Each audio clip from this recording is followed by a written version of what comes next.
Welcome to the GameChanger 00100 show. I am your host, GameChanger. Apologies for being late. I was actually in Danika's Patreon show. Very good show there. Pay your eight at the gate if you want to be a part of it. I'm not going to say what was discussed because that's, you got to pay your eight to find out. But yeah, very good show, very good topic and stuff. And I'll talk to her a little bit afterwards about something else. But yeah, so that's the end of that. But welcome everybody to my show. Right now, I am currently out of the country, so if I sound different, is because I don't have my microphone.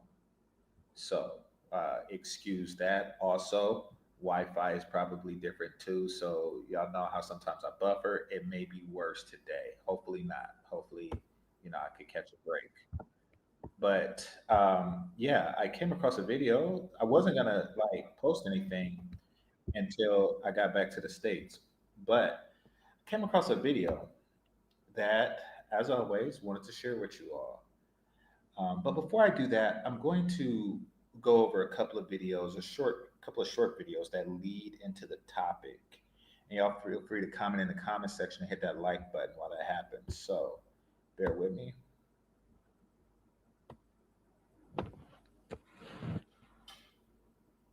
All right, let's see. Now, the woman I'm about to share with you, she would have been on my crush list. Not saying that she would have been my next crush, but she would have been on my crush list were I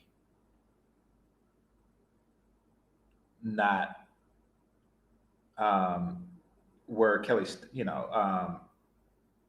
okay, she's married. So y'all got to excuse me. But if she were not married, she would be on my crush list. Not to say that she would be the crush, just to say that she would be on the list. However, she is, so, or at least I think she is, so she's not. Nevertheless, let me share the video, hit the like button while we get into it. I'm pausing this because I'm trying to put it on my phone as well.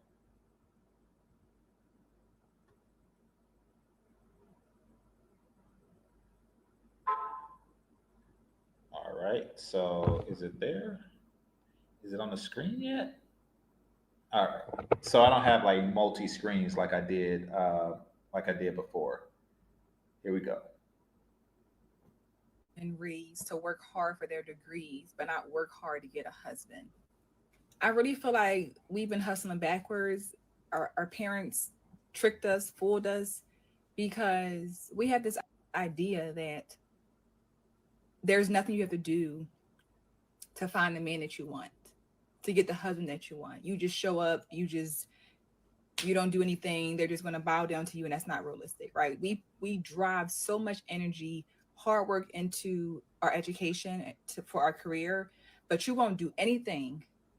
Fix yourself, work on yourself, change your attitude to get the man that you want. Let's make that make sense. That is, in my opinion, one of the reasons why we have the lowest marital rates, because we have this entitled mentality that I ain't working hard for no man. I'm not working hard to get no husband. Like, well, what do you do? Working hard means work on you to get what you want. You work on a degree to get the job that you wanted, right? But they tricked us. They lied to us. It has not benefited us, and it has kept a lot of women stuck with this entitled mentality that, you know, whatever I say should go, and I'm not putting no effort in. I'm not doing no work to keep no man. What? You're not going to work hard to keep your man once you get him? That's crazy. Why are black women raised to? Okay, so here's the thing. She has it part right. It's when it comes to black women, and this, in my opinion, is part of the whole blame mama, blame daddy type game that they're trying to play. And yeah, she's right when she say it's partly true. But here's the other part. The other part is that you don't. They didn't actually teach you to not put effort towards finding a mate. That's what they didn't teach you, and that's the part that, because we're gonna go over another video, but that's the part that they conveniently leave out. They conveniently forget to say, yeah, but dot. Yes, black parents, boomer parents, did teach the preceding generations things like education. Education is supposed to be an option. Blah blah blah. Education. It kind of just like drove it in black women's head. Like even when you think about the movie Color Purple, the base theme of it was education. You know, the little sister taught Celie how to read, and her salvation from Mister was education, and she went to Africa where they didn't educate the girls, and you know it's education. But she's an educated woman because she graduated from a Georgia backwoods school. She graduated from the sixth grade in a Georgia backwoods schools, and she grew up without a man. Like it's always been education. It's your salvation from everything. That's fine. That is a narrative. I shouldn't say that's fine, but that is a narrative that they pushed. The the concept of I don't have to work hard for a man is something that y'all came up with yourselves. Your parents didn't say don't work hard on this regard. They may have said work hard in your education. They did not say don't work hard in your other things. They didn't say that. That's something that you picked up on your own.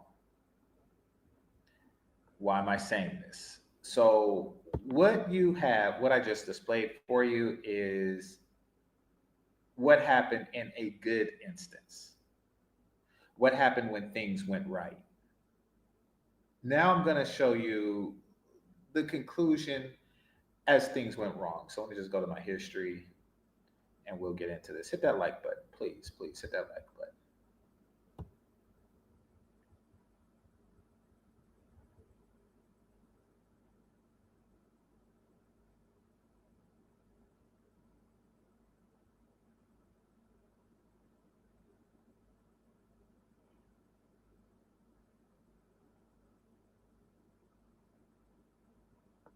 Let's see. Let's see. Here we go. So this is the girl on the thumbnail, as I often do, so y'all know who I'm talking about and what I'm saying about this person. Her name is Geraldine Lake, and she has a show, healthy amount of subscribers, even though this video only had like less than 500 views. Found that a little odd for somebody with so many subscribers, but that's how the YouTube game is played. Anyway, let me set this up. Y'all are not commenting in the comment section today. Okay. No comments on the topic.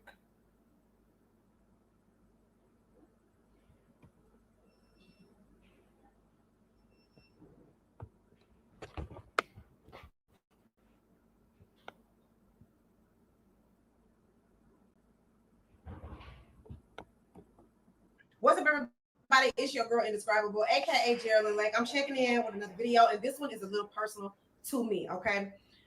Today, I want to talk about how Black girls never really got a chance to learn how to date. When I say that, what I mean is we weren't really allowed to get to know boys. We weren't allowed to understand or learn how to be courted, to be treated. We got like some throwaway one-liners that basically boil down to leave these boys alone. Keep them out your pants. You better not come home with no baby, right? Meanwhile, the boys are getting lessons about condoms and saying I love you and what it means and how to treat women. We're not getting that. We're just getting restrictive advice. We're getting told no, don't do it. Stay away. And God forbid we have a crush on a boy. God forbid we actually like a boy. We get caught fast. The over sexualization of Black girls is insane. I don't know that it will ever not be a thing, but I see it now even to this day. Like you can't do anything with a Black child and they're not automatically seen as more aggressive or older or stronger or whatever the case. There, and it's usually framed around them being some type of threat, right? Case in point, all them dudes that was hanging around high school that had cars but no degrees, no diplomas. Why were you hanging out at my track practice? Because I remember seeing some of y'all. And I'm not saying you were there for me, but you were there for something. I'm gonna assume you was there being a predator. Why was this normalized? Why was this okay? Okay,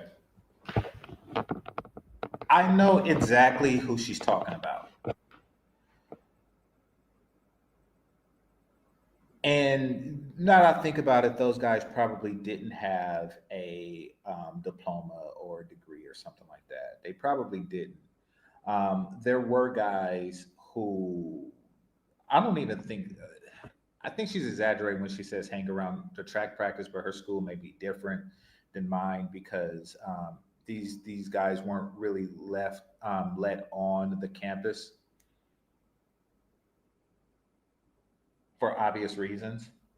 But there were guys who would pull up to the bus stop, and these were adults. They weren't like my age; they were like in their early 20s or so, shooting a shot. Stuff like that wasn't really frowned upon as much as it is today. You know, those guys weren't called predators or anything, but they were called like chesters and stuff like that. Um, it was just frowned upon. It wasn't like uh, put it like this: if you got caught doing that back then, um, the worst that would happen would probably be the dad and the uncles would beat you down. Nobody was gonna unless you like a super grown dude. Nobody was gonna put a 20-year-old in jail or a 19-year-old in jail for wanting a 17-year-old. Nobody was gonna do that. It was different back then. So you get jumped by the brothers or something like that, and that's by the brothers, the father, and uncles and stuff like that. That was probably it. Now you go to jail and then you get jumped in jail and you probably get deleted in jail for stuff like that for being 19, 17-year-old. Different times. And I think that that's what she's talking about. Yes, those guys existed. And I think that she's probably a little younger or around my age. Also remember being told that I couldn't not wear a bra around the house. This was now okay. I ain't never had no titties. Okay, let's be very clear. I've Okay. been flat chested my whole life. Since I turned 36, I gained a few pounds and I Okay, 36. Yeah, a little younger. Yeah. got a little more weight up there. But please know that I was a stick figure until I was about 29. But I just remember being told that I needed to cover myself. I was taught to be ashamed of myself before I was taught how to embrace and love. Okay. So the video made sense until this part because it does make sense that black girls are really told how to avoid men and boys, as most girls are, um, in a predatory way.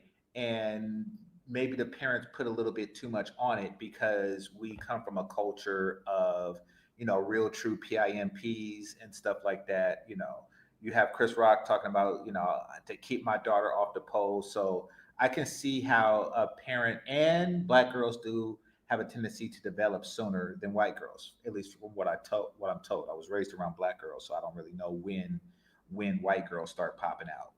But so all those things put into consideration, I can see what she was saying in the beginning making sense.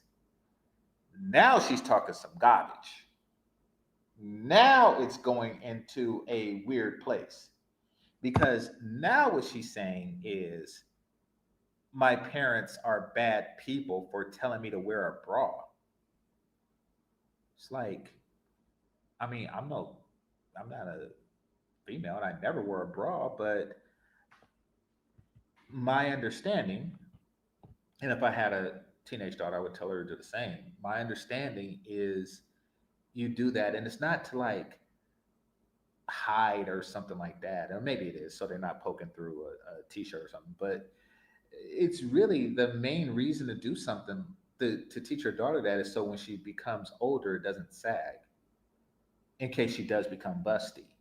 Like that's the number one reason. So you don't wind up with, shout out to Chantel, saggy titties when you reach your age. Now, as a, you know, looks like an A or a B cup, that doesn't seem like that's your concern, but your parents didn't know what you was going to wind up with.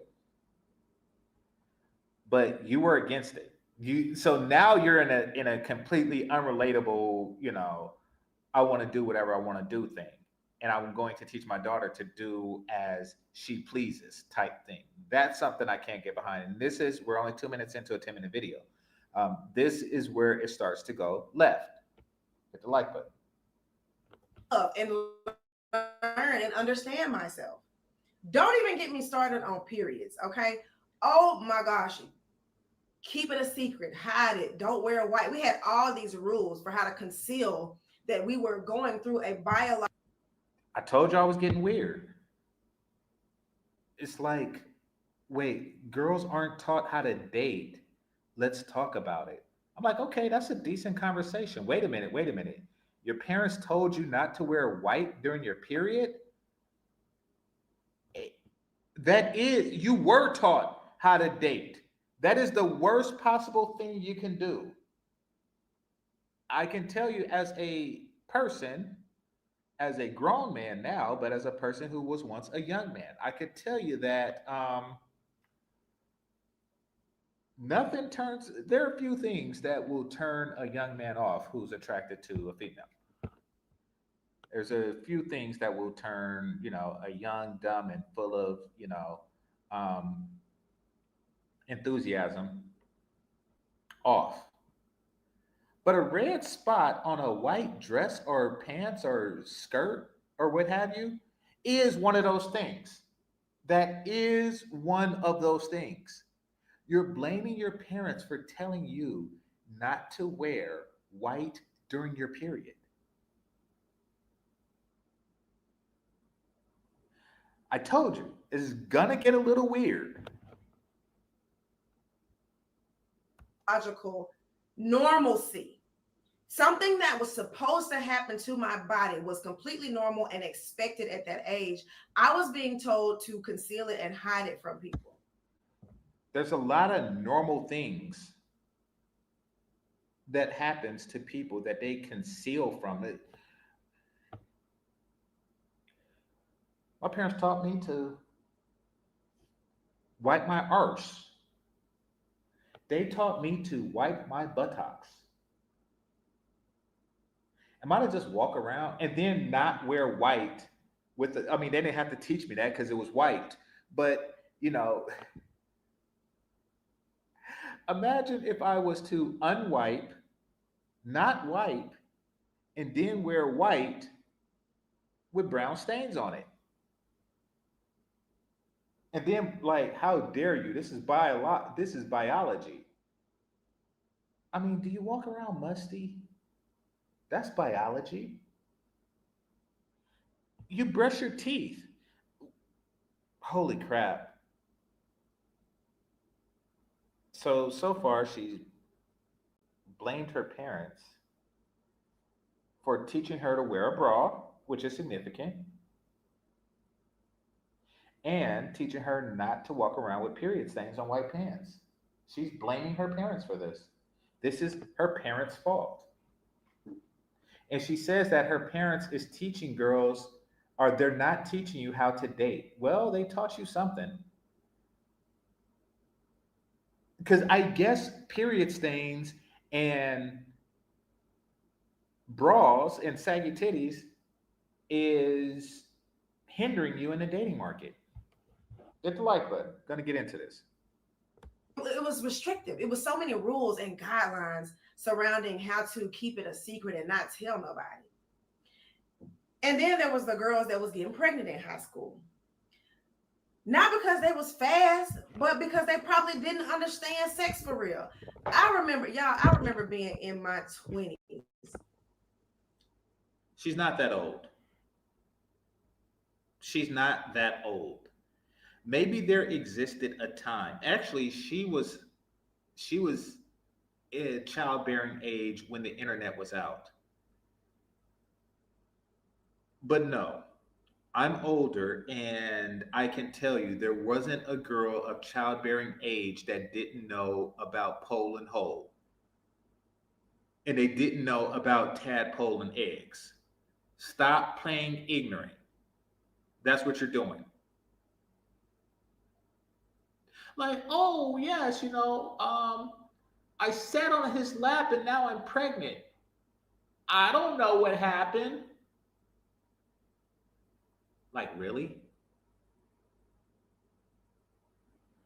It's everybody else's fault. Hit the like button. Exactly. Exactly, truth. It always leads to a victim narrative.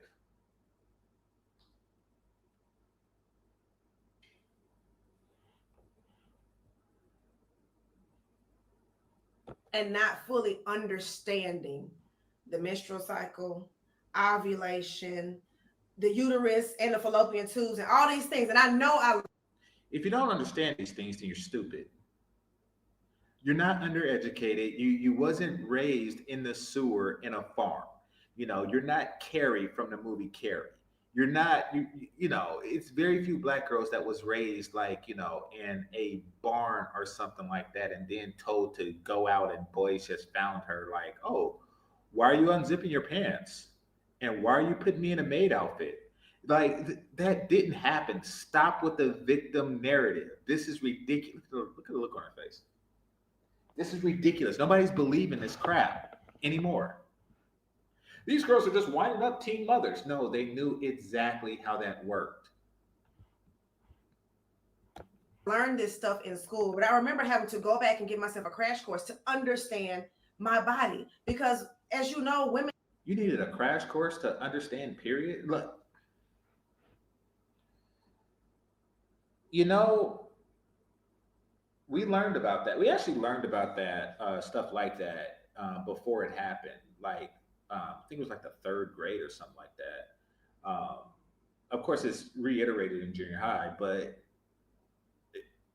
we learned about it just to keep strangers away, like the whole stranger danger thing, and you know, hey, you know, this is some serious stuff. We was taught that at a very young age. Miss me with this whole I needed a crash course to understand what this blood's about.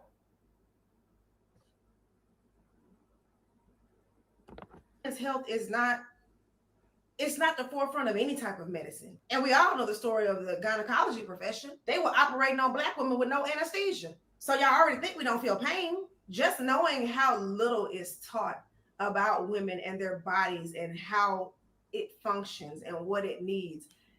Just knowing how little that information is being given to the people that need it, because the girls are being taught, right? Our moms are sitting us down. And sometimes, even they Now, now she's about to go to another group. This is what they do. She's bouncing to another group of people to blame. She just spent the first and the title, the first 4 minutes, talking about how the parents didn't teach their girls.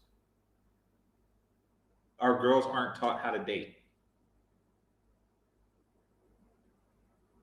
And that was completely bogus. But now she's about to, jump to how the boys weren't taught because she's done with that. But and now she's saying, even though she titled the video, because my mom taught me. Wait, didn't you have to go get a crash course because your mom didn't teach you? So now we know she's a freaking liar. Let's listen to some more. if they may not have a woman in their life to share those things with them. But for the most part, our moms or our aunts or our sisters, somebody sat us down and explained to us what was happening to our body. We might didn't know all the ins and You just said that you didn't know, that nobody told you. outs, but we knew enough. We they was telling us stuff like keep it a secret. don't show nobody that. Keep your legs closed. Don't be doing all that. Don't dress like this. You don't want to attract the wrong kind of attention. Like there was all these rules around femininity and womanhood. And then you see the men just, well, you see the men. You see how the men are operating in today's society. They're not being raised. They're not being parented. They're not being shown how to love a woman. They're not being shown how to make a woman orgasm. They don't know. They don't know. Okay. So you got me there. You got me there. I actually don't know who could have, would have, or how would they have taught me how to make a woman orgasm.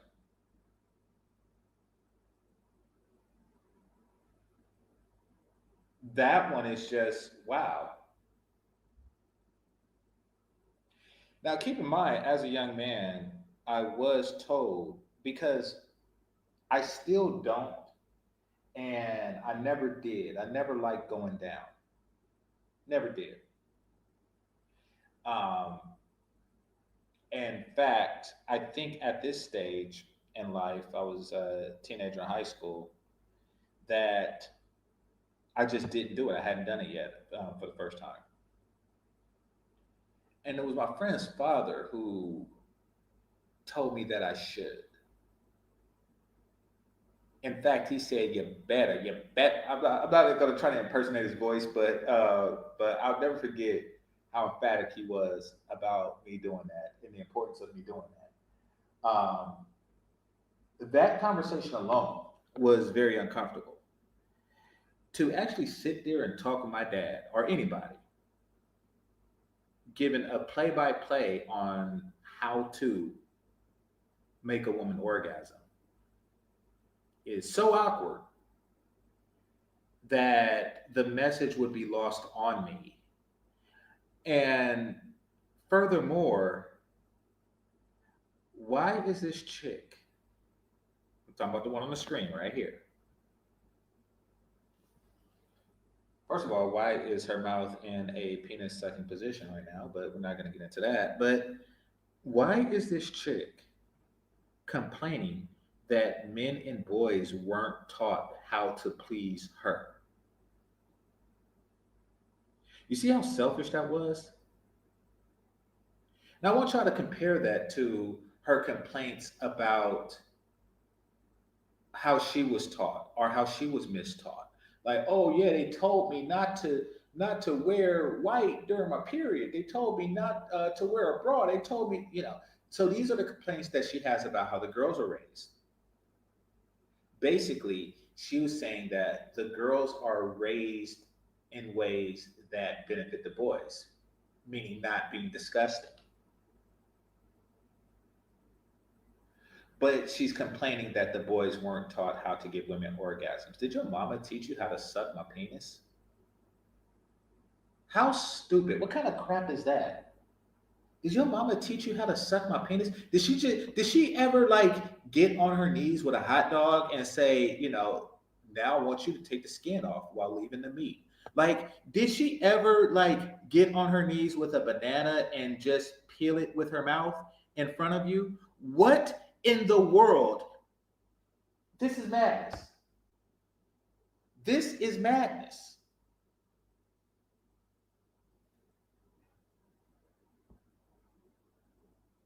No, I've been doing so much research and looking into this, y'all. Did y'all know? I think it's like 11% of women never have a vaginal orgasm. If the species depended on women orgasming to continue, I fear I fear we might be wiped out like the dinosaurs. Okay. Yeah. Yeah, we would. I mean, we're going to get wiped out anyway because it actually depends on a man having an orgasm in order for the species to continue, but y'all don't give a damn. So that's modern people for you or modern women for you. Hit the like button.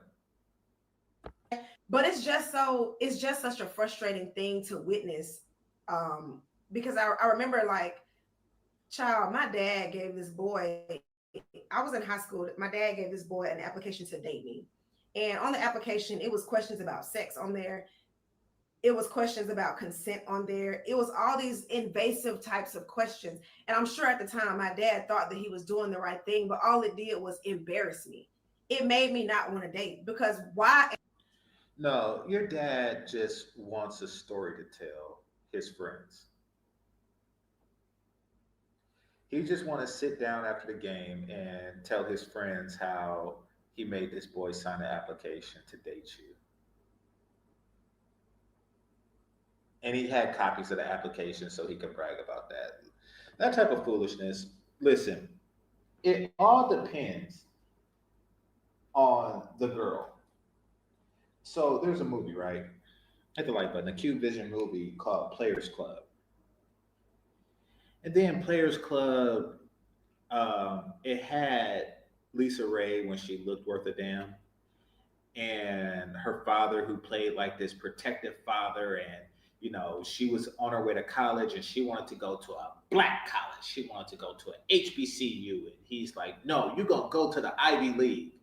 And I was very young when I watched it the first time, but like later on I just kind of picked up on the whole foolishness of this protective dad, because he's saying they showed them arguing in the house, and then she walked out of the house pregnant.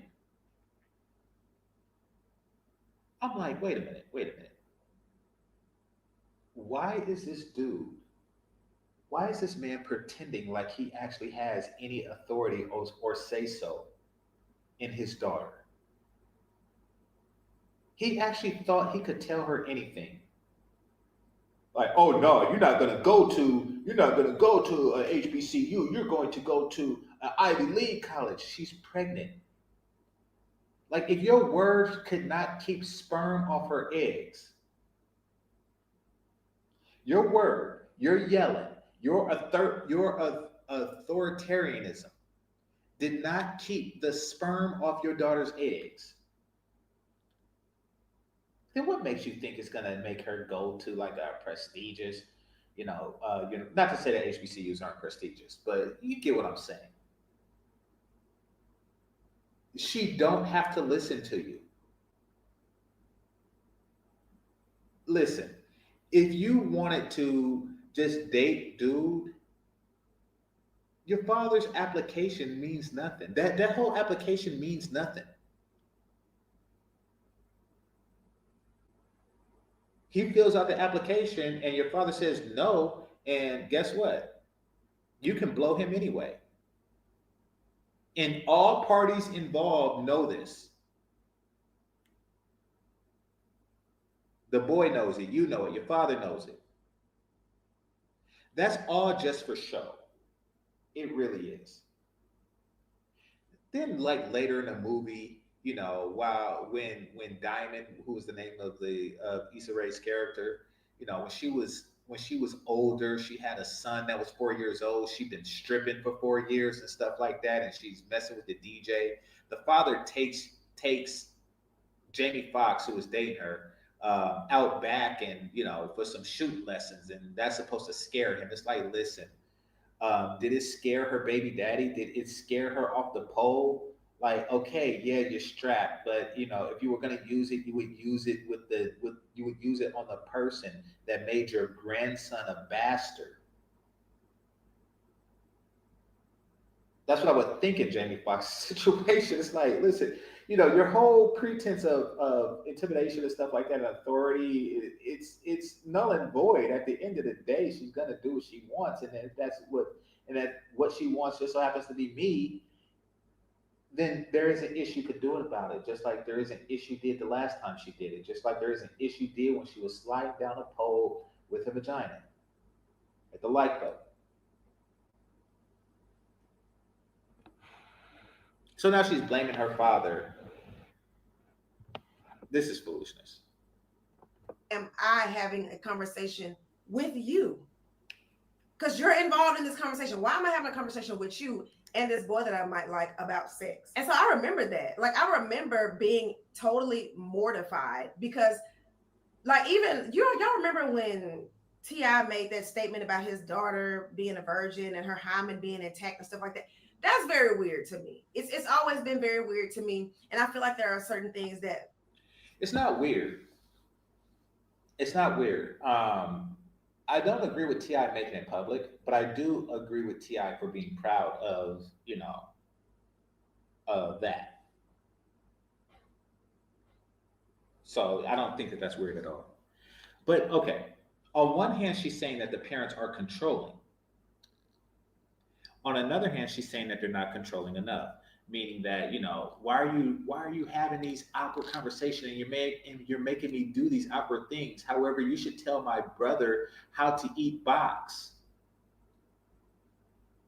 You should tell my brother how to give orgasms and not tell me to wear a bra.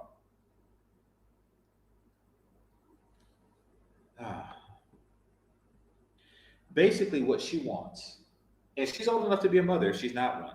I doubt she is because the pictures in the background are all of her. Or maybe that's just for the show.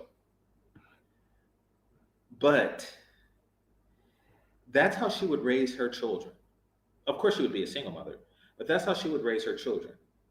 She will teach the son to go after the daughter at all costs.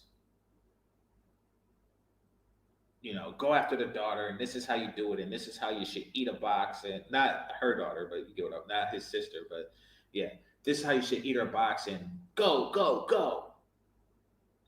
And the daughter, she would be like, oh, you don't have to do anything. You don't have to do anything other than what you want. Basically, teach your sons to do everything and teach the daughters they don't have to do anything. And that's why we're stuck with modern black women.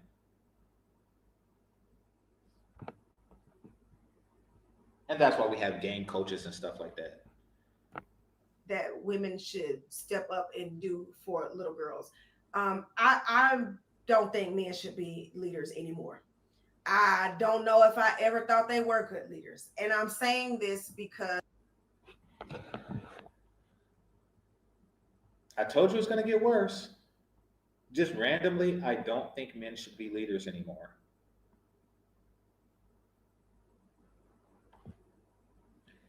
Now, take a look at her shirt. Black, bold, and I don't know what the other stuff was. Probably educated. Take a look at her shirt. She's one of those pro-black sisters. She's a pro-black sisters. She's all about the cause. She's all about the people. She's all about the struggle. This is your queen. This is what the pro-black community has become. This is who it's led by.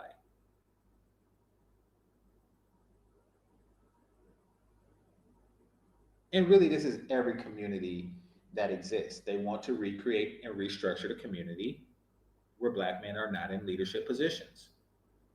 But they know how to make a woman orgasm though. This is why we have nothing. as if And she's 36 years old. She's had time to think about it.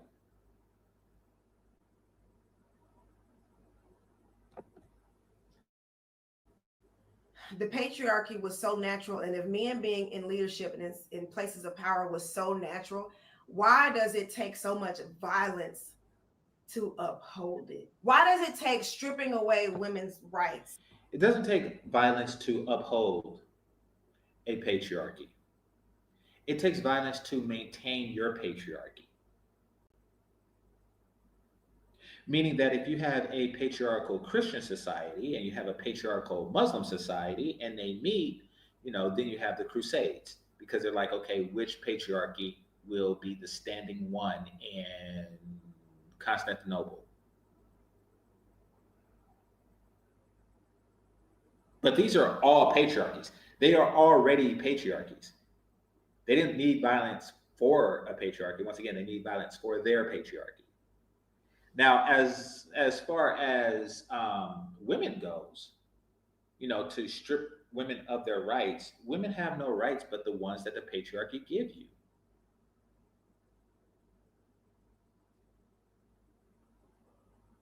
We didn't strip you of the right. We clothed you with rights. The patriarchy gave you rights.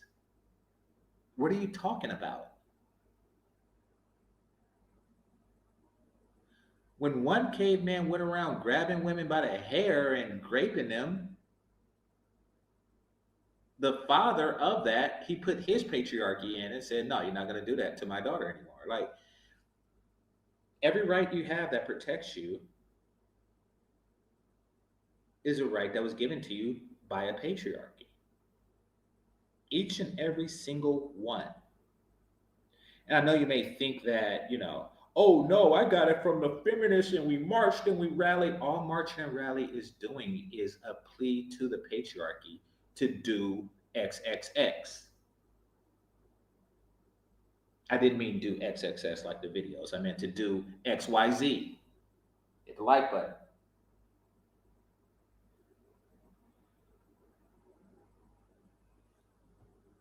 Once again, this video started off good. And the title makes sense. Black girls aren't taught how to date. Let's talk about it. Well, black women are taught to not to go against the patriarchy. Oh, and after this, we're going to talk about how that's worked out for them.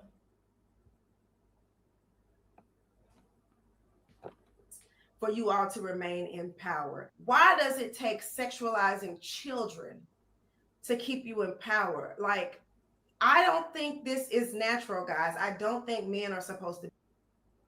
What in the world? Where in the world did that come from? Notice how this whole men should not be in power thing came out of nowhere. This is just something that she has in the back of her mind. She's trying to blame her singleness. She's obviously single. She's displaying both hands with no rings. She's trying to blame this singleness on something when it's like, yes, um, being single is the byproduct of being anti-patriarchy. A functioning family is typically a patriarchal one. Now, you could be mad at men for not engaging in a matriarchal family structure, but when you come across a matriarchal man and a matriarchal man mindset, you turn them down. And you do so, first of all, instinctually, but because he don't have the qualities that you seek in a man. Basically, you want patriarchal qualities from a matriarchal man. And you're upset not only for not being able to find and sustain a relationship with a man like that, but also because you're mad at the fathers for not teaching their sons to be patriarchal men or have patriarchal qualities while seeking a matriarchal household. You're upset that that happened. You can't really teach your son something like that because you would have to be in a position of power and authority to do that, and your son isn't going to respect a matriarch. In the matriarchy, he's not going to listen to his father. So there you have it. Get it? Got it? Good. Be leaders. I am truly terrified at what is happening in our government. And I did watch The Handmaid's Tale. I loved it streaming on Hulu, but I had to back away from it because it was feeling too much like reality. I ain't gonna hold you. I was getting very nervous because I felt like I was seeing what was coming in the next few months or so. And so now I'm fully trying to move to Europe. Like, if anybody has any resources, I know about the visa process, how to get it, and all the time, it takes and stuff like that. But if anybody has any resources about making this transition a lot easier, I'm not saying that Europe is in any way superior to the United States. It's not about a proximity to whiteness or anything like that. It's not being anti-black or anything like that. Because I could move to Africa, I could move to Ghana, but I want to be somewhere that's not too far away from my family. And I also want to be able to experience some of the same, amenities and luxuries. And I just want to keep researching. And if there's a place in Africa, I would love to go. But also like there's trauma, there's grief, there's corruption, there's scandal everywhere right? There's political unrest and divide in a lot of places. My goal is just to find the place that's safest for me. I've always said that I never. Translation. I want to move to another patriarchy where I'm protected from this patriarchy. I don't want to move to Africa or Asia because those are patriarchal societies, or at least that's our perception of them. They might make me wear a bra.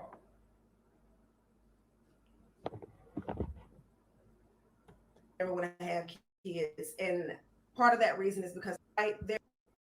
And if there's a place in Africa, I would love to go. But also there, like there's trauma, there's grief, there's corruption, there's scandal everywhere, right? There's political unrest and divide in a lot of places. My goal is just to find the place that's safest for me.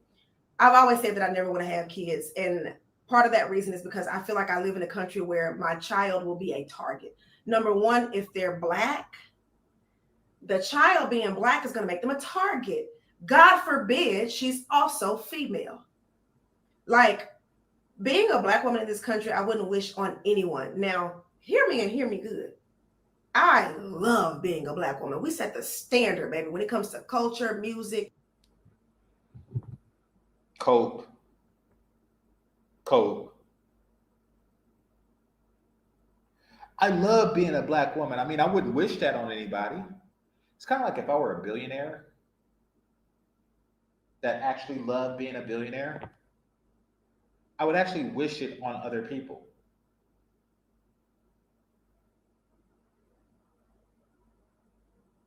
So you don't actually love being a Black woman. You understand that you have to stick to a script and you have to wear t-shirts like that and stuff like that, to maintain a brand that nobody believed in the first place. But the truth of the matter is you hate being a Black woman. Look at your hair. Bold, black, and unbothered. You seem pretty bothered here.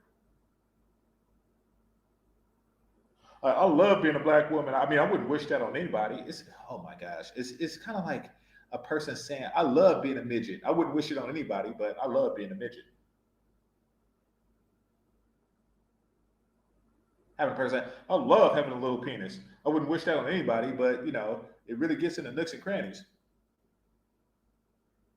No, you don't like being a Black woman. You don't like being a Black woman in America. You fear what's to come to Black women in America. You blame the patriarchy, you blame your parents, you blame Black men, you blame everybody. But the truth of the matter is that you are an uncooperative person. And you're gonna find out in Europe you're gonna find out in Europe that it's you. And you might not find it out there. You might have to go to several continents, all seven continents. Yeah. You're gonna go to Antarctica and the penguins are gonna walk away from you. And then you're gonna realize that it's you. Shout out to the penguins of the world. Like you're going to realize when the kangaroos start hopping away from you in Australia, you're going to realize that, hey, I have a radical worldview. I seek men who don't seek to be leaders, but I'm repulsed by men who are followers. So you've been an adult for about 18 years now. You right now at 36, you've been an adult for the same amount of time that you've not been an adult, and you still haven't come to realize these things.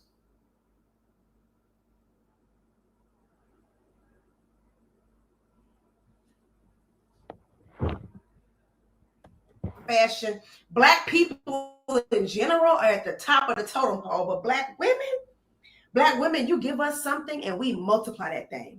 Okay. If you give a Black woman something, she's going to make that thing so grand.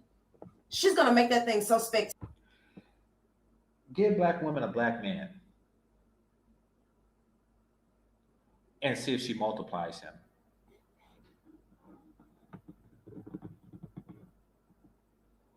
And I'm not talking about, Coretta Scott King or something like that. I'm talking about right now. Give a Black woman a Black man and see if she multiplies him. He was a straight A student. Now he's a crook.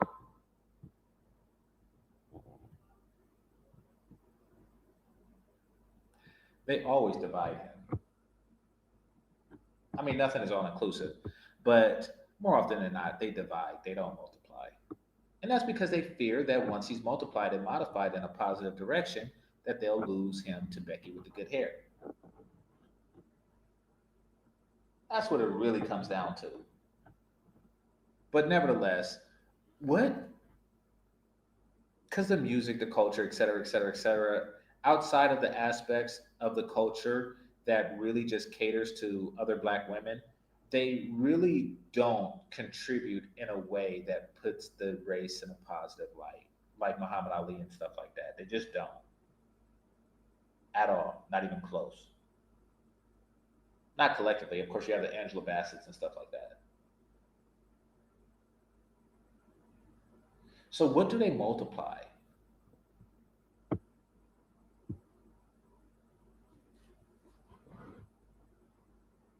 Spectacular, so tremendous, so mind-blowing, so stunning.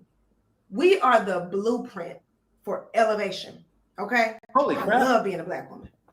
How can you be at the bottom but be the blueprint for elevation?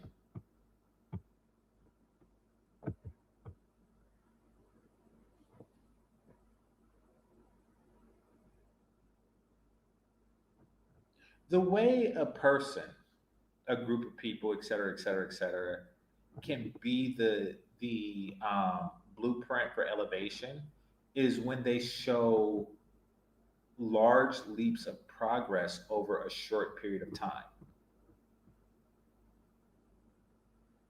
For example, if you go to a tribe that lives in huts and then 50 years later they're living in, like luxury apartment buildings and stuff like that, and they all went, and they have like a large representation in Ivy League universities, that's something. Like, ooh, these are the blueprint of elevation. You have those immigrant families that come here and, the father picks oranges for a living, and then the son becomes a mechanic, and then, the grandson owns 4 grocery stores, and the great grandson is a billionaire. That's a template for elevation. You want to know who's following that template and blueprint? Everybody who's not messing with Black women.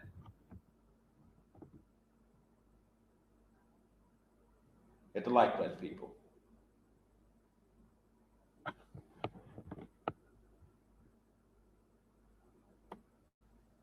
But it is dangerous. And Oh, you know something? Maybe she's on to something because elevators go down also.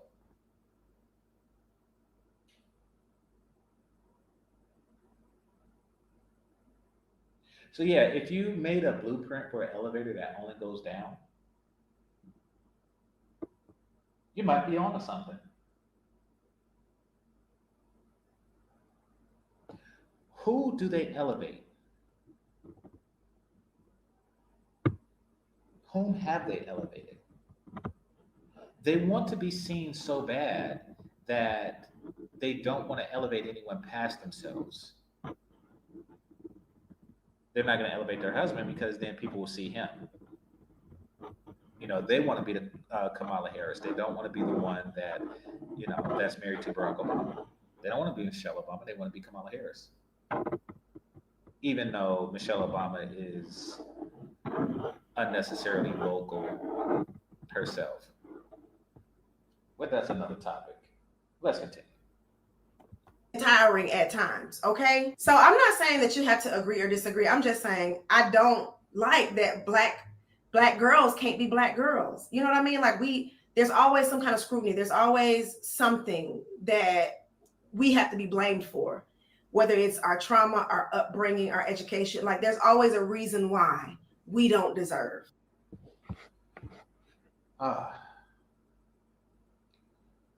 Our education. We're blamed for our education. Why? I think that they're just programmed to mention their education when they can. Why would someone blame you on something that should be a positive? that is a positive. I'm blamed for getting straight A's. You don't get blamed for good stuff. But no, you just seen an opportunity to mention black women's education. Black women, I swear. And men will try to convince you to accept the bare minimum all day long. So I'm gonna do a video about that too. But yeah, let me know what you think about this in the comments. I'm just ranting and telling my personal opinions about things, and I don't know, something could get me canceled, but it's also, these are my thoughts, and you don't have to agree. But I just feel so sorry for the state of the United States. I feel so sorry for.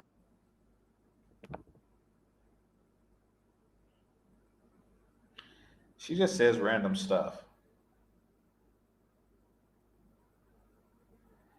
Black girls aren't taught how to date.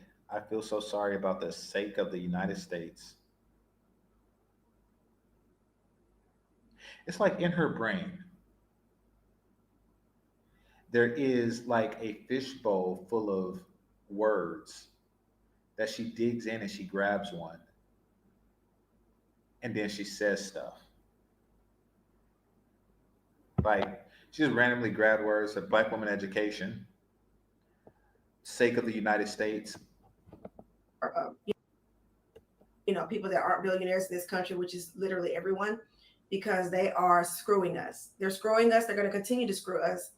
And it's not a racial divide that people think it is. It's not about black and white or a Muslim and all this stuff. It's not about that. It's going to be the haves and the have-nots. And if you have not, may God have mercy on your soul. If you like videos like this and you want to see or hear more, I do want to see and hear more. I'm not going to subscribe, but what I am going to do is I'm going to look up more videos on somebody who thinks just like you. And what I have found is Trump has a lot of black women nervous. That's why she was talking about Handmaid's Tale and stuff like this. And here is the truth of this PTSD that black women have. And by PTSD, I'm referring to post Trump stress disorder. That's why she was mentioning The Handmaid's Tale. For those of you who don't know, Handmaid's Tale is a fear mongering Hulu series about toxic patriarchy, I guess if you could call it. Basically, it exists in a world where a woman's ability to give birth is greatly diminished throughout the plurality of humankind. So, America took it upon itself to take drastic measures and force women to have children. Much like the draft. It's like, which, given the circumstances, 'cause I watched the series, I understand why they did what they did. And it's funny because I know that this was supposed to be like a cautionary tale to talk about how toxic men are. But what it really showed is a very dark thing about woman nature. And that is in this fiction where women were only like 20% of women, one in five could actually have kids. That one in five was still refusing to do it. That one in five, they were still living this whole Sex in the City lifestyle. It's like, hey, like most women can't have kids, and even those they have like miscarries and stuff like that. Humanity is about to end, and you just sipping mimosas, and you just like at the coffee shop. So, in order to save humanity, men were like, your ass gonna have some kids. Every 9 months, you're gonna get pregnant. And that's how it's gonna be. Because humanity is not gonna die while you are just flipping through Sex in the City, not having babies. So it's a very, I recommend the series. I did a show on it years ago. It's interesting, but they fear that. because she don't have kids. She is of that mindset. She's like, you know something, I want to see humanity end before I, because I have the right to do so. Very interesting mindset that these chicks have. But once again, and this series came out before Trump, so now these women are up in arms. They're bothered. They're scared. They're nervous. They're nervous. They're nervous that Trump is going to handmaid's tale them.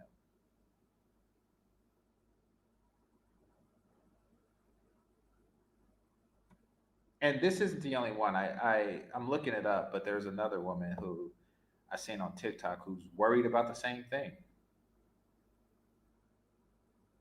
Hold on. Yeah, I found it.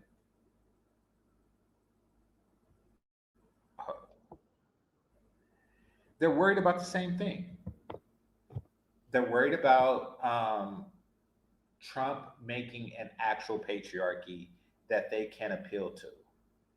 But you want to know what black women's biggest concern is? And this is why she's talking about going to Europe and all that stuff. What their concern is, what their biggest concern is that the contract that they had, that black women had with white men, is null and void. And that is what really is getting to them. Y'all didn't know about the contract, did you? Oh yeah. Oh yeah. Black women made a contract with white men somewhere around the 60s and 70s. In that contract, and I'm paraphrasing, but the contract simply put is that we will no longer build or support the black community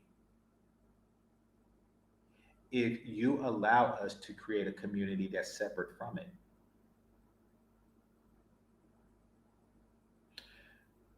We will no longer support black families if you allow us to prosper without it.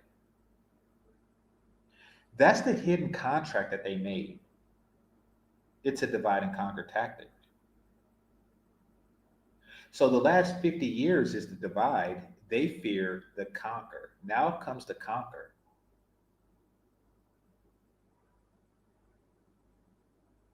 It's like now is the point where I betrayed. They feel betrayed. Once again, we will no longer support the interests of black men if you support the interests of black women. That is the contract in short. And they fell for a hook, line, and sinker. And now they are complaining. Now they're complaining. And you think that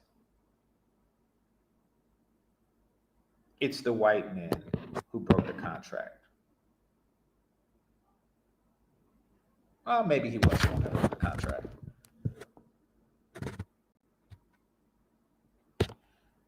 However, it's not that it's without reason.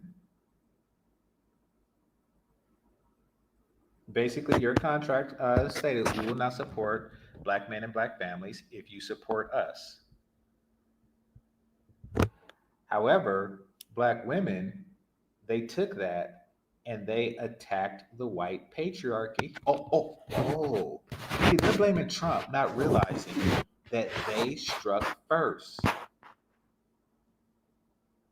Y'all attacked the white patriarchy first. Kamala Harris attacked the white patriarchy first. Wasn't it a black woman who was prosecuting Trump? You know, when he was about to go to jail? She was talking real hard, real tough.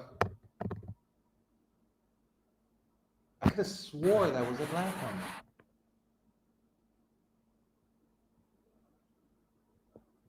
So y'all bit the hand that feeds you.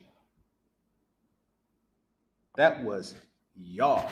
Now y'all like, oh no, Trump is gonna do this, Trump is gonna do that. Where's the black men? What are you talking about?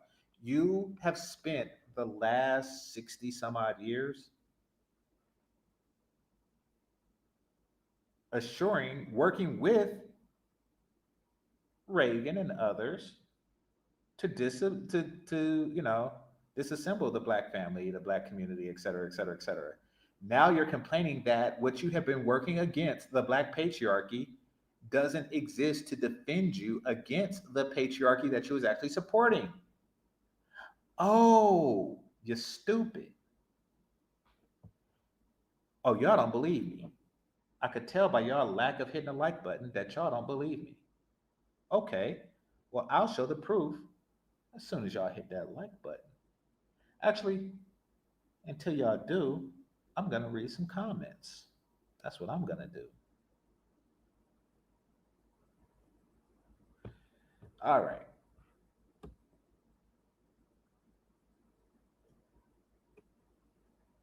Did Vivica Fox spill the beans on that Fox Soul panel with Ice Cube? Yeah, absolutely. Not only that, there was like the Detroit 300. I mean, they always work, even with the Black Panther movement. They have always worked against the interests of black men and for the interests of black women. And the fact that they use provisions from whites to do it means that they were working with whites to disassemble black male interests. Absolutely.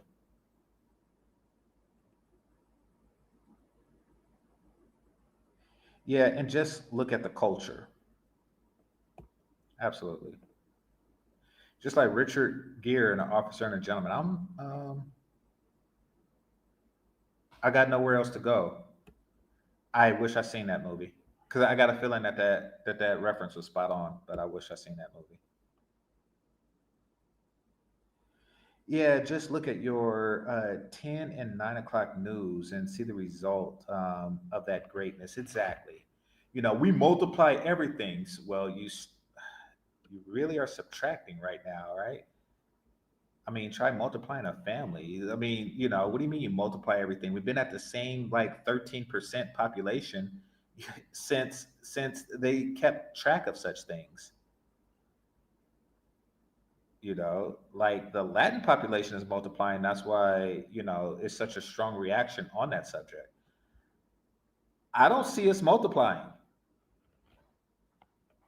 It's not like one generation we were 13%, next generation we're 23%, next generation we're 33%. I'm not seeing no multiplication at all. At all. I don't even see multiplications on our test scores, really. I mean, I don't know what it is you think you're doing. I don't see your bank account multiplying. I mean, what in the world are you multiplying?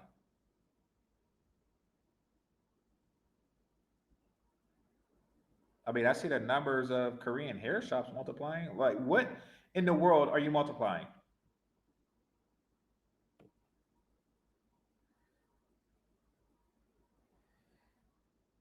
They inspire elevated red rum rates in the US. Yeah, that's division.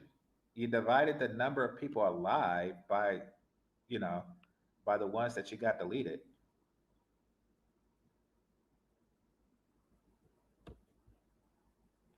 You're a straight A student. Now you're a piece of, yeah, exactly.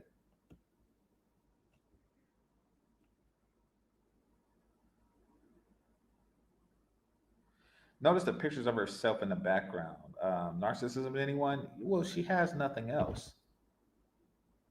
In addition to not really having, kids of her own, she also don't have like any interests that she would do because single guys do that, but they typically have like my friend, he has a picture of Ali, when he knocked out Sonny Liston. We have pictures of things like that. There's brothers with Jordan pictures on it, with Michael Jordan pictures on it. Me, I have a bunch of nerd stuff in my office. Um, she don't really have any interest like that. So she's yeah, she's like, oh well, this is my picture. She will multiply his debt. Yeah, exactly. And at the same time, she'll multiply her shoes. Like, yeah,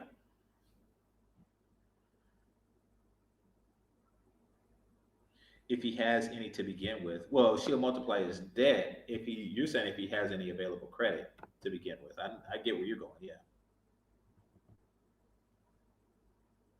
And someone is drooling over this. Oh, yeah, I should have read the comments. Not many people watched it, but I'm gonna see if there's some comments on it. It was all good as long as the Dems were giving her ilk all those goodies. Well, the contract isn't with Dems. Neither is the lack of breaking the contract. Because keep in mind, the biggest cut to welfare, when they did the whole TARP or something, the SNAP or the other way around, I'm not familiar with the terms, until recent times, was through Bill Clinton. He was the one that put the major restrictions on it.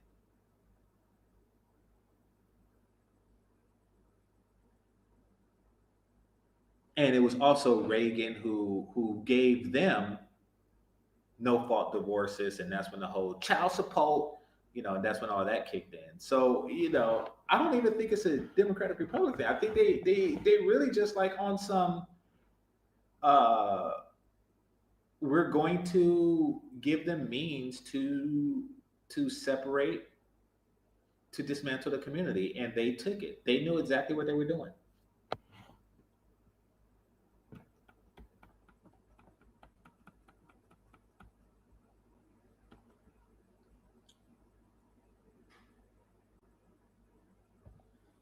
Yeah, and I don't know if you got that analogy yourself, but that's the analogy that I used.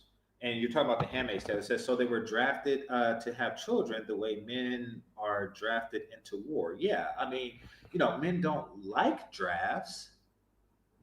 We would much we would like to think that, and America aside, America aside, because the last draft we have was a war where we were the aggressor and we were not a threat. We were not under threat, meaning that it was highly unlikely that Vietnamese were going to invade America. So, yeah, so that aside, it makes sense if you are on the invasion end of something. If you are in the invaded, it makes sense why the Vietnamese drafted. Let's take it from that standpoint. And I'm pretty sure they're looking at the guys that are just sipping tea during the war that's of fighting age, like, hey, Khan, what you doing? Hey man, I'm just sitting here chilling, eating rice, watching a soccer game. You do realize that we're at war with the most powerful nation on earth that has ever existed, right?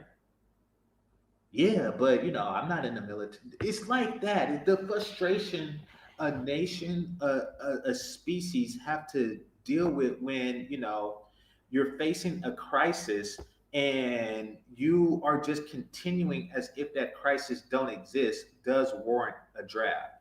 And I'm gonna just because I don't want to get too political, so I'm just gonna move into the realm of fiction for a moment. It's like what's that called?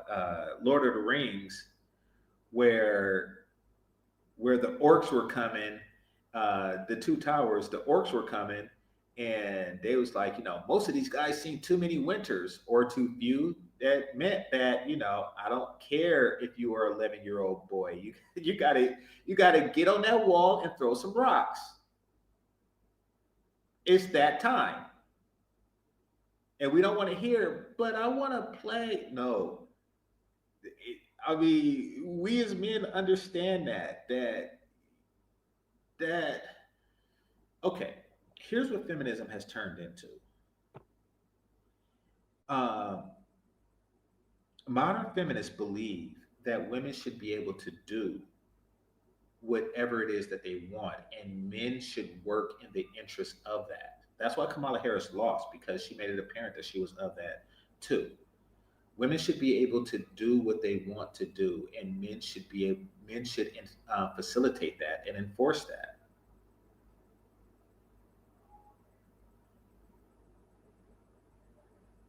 That's what modern feminism is.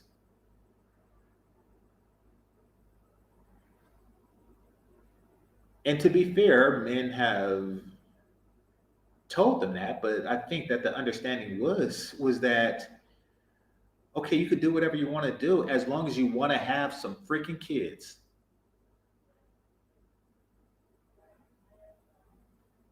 So yeah, it's weird, but nevertheless, it's like yes, we are in an emergency. We're going to need you to do something that you don't want to do. Just like the kid who's playing Call of Duty. I'm pretty sure there was a kid in that Slavic country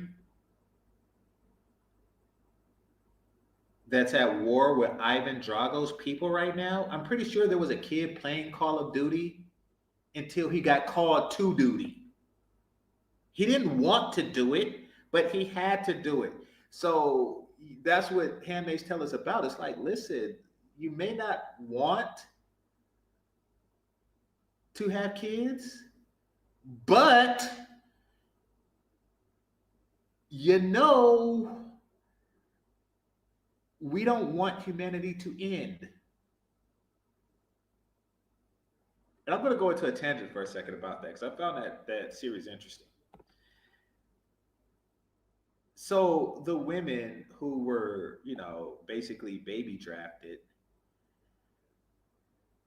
they fled to Canada, and Canada, gave them protection, gave them money, and blah blah blah blah blah blah.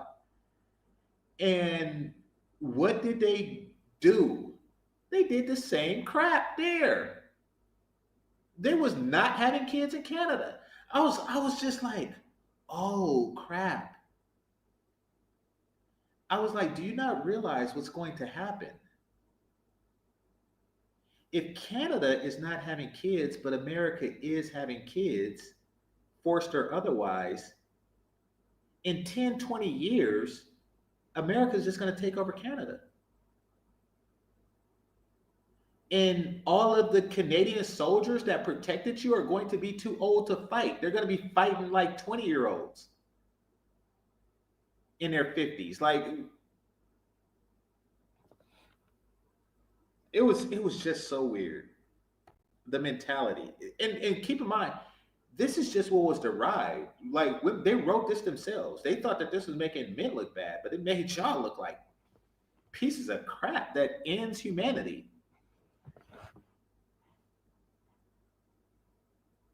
Last I checked, selective service still means men only. If it's not men only, it's just a symbolic thing. Like even the women who are presently in military don't go into combat.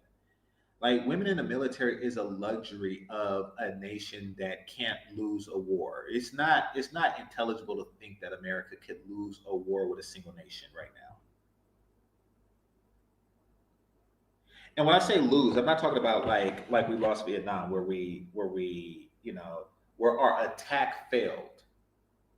I'm talking about lose where there's Chinese flags on in Washington, like at the White House. Like they paint the White House yellow, and then like we're far from that. So yes, I have female family members that's in the military, and they are not fighting.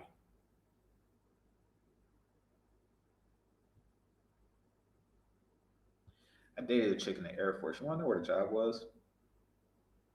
I dated a couple in the Air Force, but this one's job really stood out to me. And well, of all the branches in the military, I dated Air Force chicks the most. Um, One reason could be because I grew up and there's an Air Force base not too far from Oakland called Travis. But another reason that I suspect is, and a military guy told me this. I don't know if it's completely true. Actually, I'm not even going to spread it. What I will say is that if you are messing with a chick in the military, then she's crazy as F. She's crazy AF. Um, it's like 90% men. I'm not like a god faced dude. Let's start there. I'm not a god faced dude. So think about all the men she's supposedly not really messing with, or they're not really messing with her. It's like there's one of you and 99 of them, and they all like, oh no, don't mess with that chick. Something is up there. I still don't know. I still don't know what it is.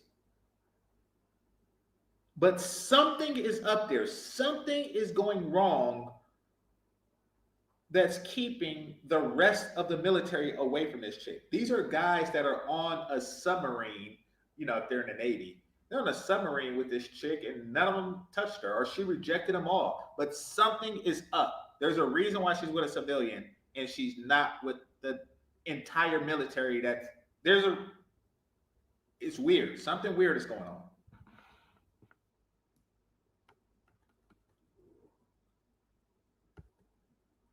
Well, she strikes a pose for Vogue, yeah, or whatever the crap they do, yeah.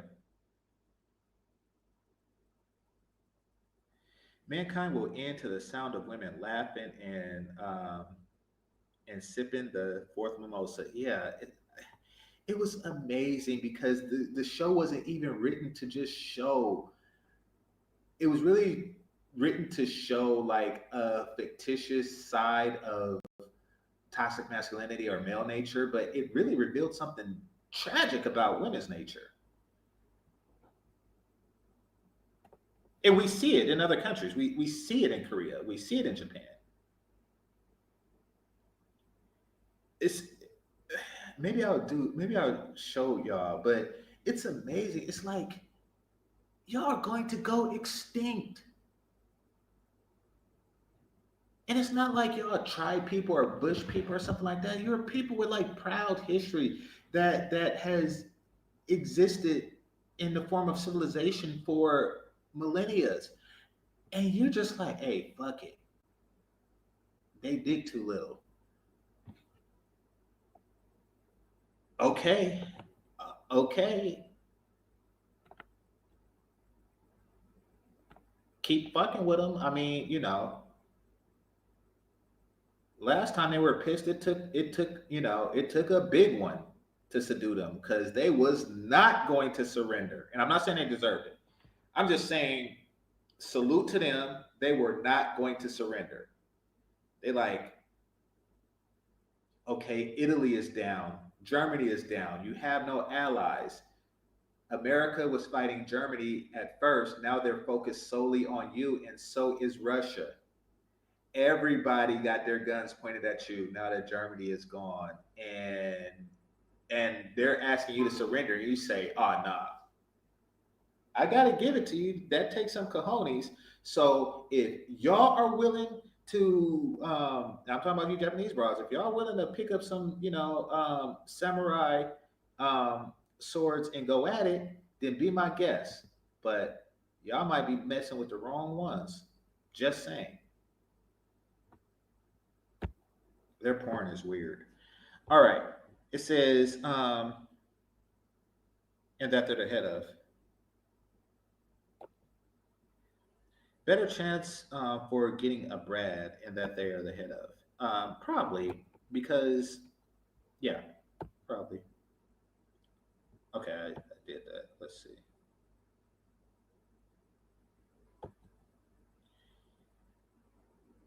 Fannie Willis and Lita James. So basically, you wonder why Trump seems like he's on a vendetta against black women and indirectly black people.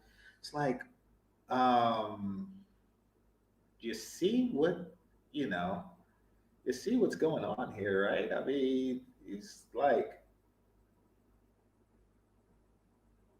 yeah, they tried to get me arrested. And I don't think he's even that mad that it's won in the election, but because somebody got to run against you. But It's like, okay, he's old enough to see like everything going down with Title IX and stuff like that, and he's like, okay, you know, they've taken all the provisions that they can to just try to completely take over the patriarchy that I grew up under. And the way he sees it is they're trying to turn America into the black community. That's the way he sees it.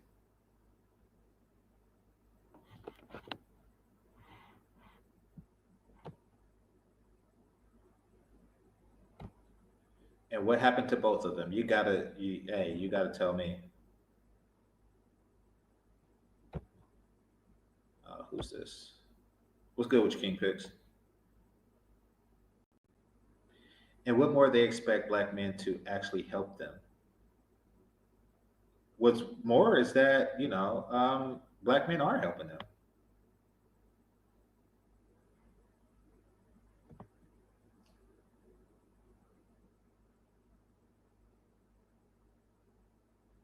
When are I think you mean black men going to realize that the other women are more of our allies than black women?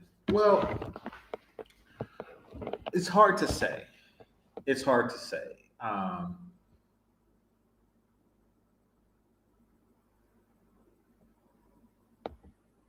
I have a problem, and I'm not saying I don't date women from other races. I'm not saying that at all. But if you look at like a whole race gender war perspective, which I'm not on, um, if you are with a woman who's not black, but she's actually on that stuff, like a Rachel Dolezal type woman, I gotta look at her like, do you want our children to prosper? It's, and first of all, and I think black people in general, realize this the hard way, is that when women radicalize, you know, they will eventually radicalize against you. So black men like Martin Luther King, they enjoyed the company of women on those freedom marches and stuff like that, and they were radicalized. They we're going to take down the current infrastructure, and they did. They helped in taking down Jim Crow and setting up civil rights, and then you know rebellious people don't stop rebelling until they're put down.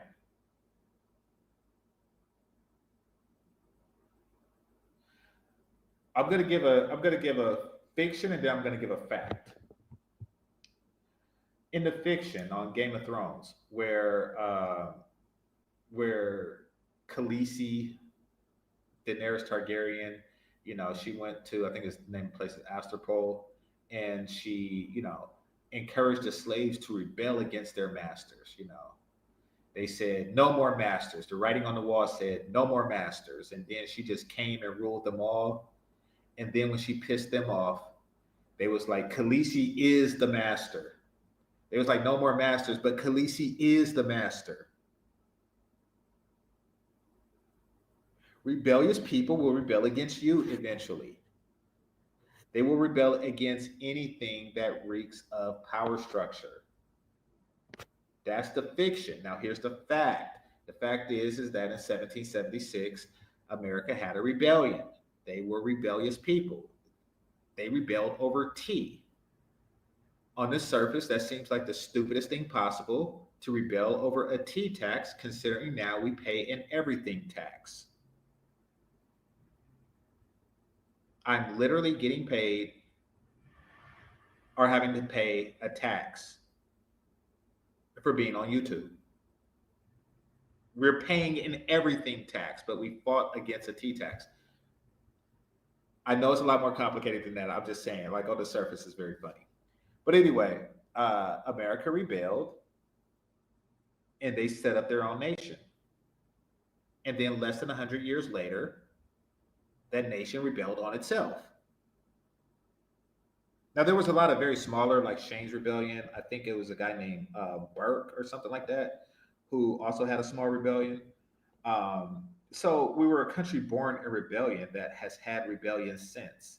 And even today, we have like some fight the power people who, plan to throw their Nikes at tanks or whatever they plan to do. I don't know. But, the, then you have these neo groups and stuff like that. So when you have a country that's born in rebellion, rebellion is going to be the nature of that entity.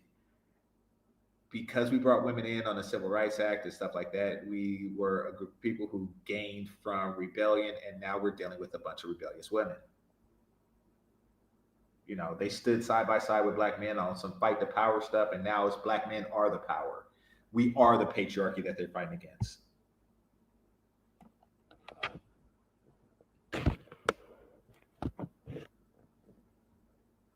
They multiply everything but black babies. Yeah. Yeah. Except the ones at the clinic that never got to be babies.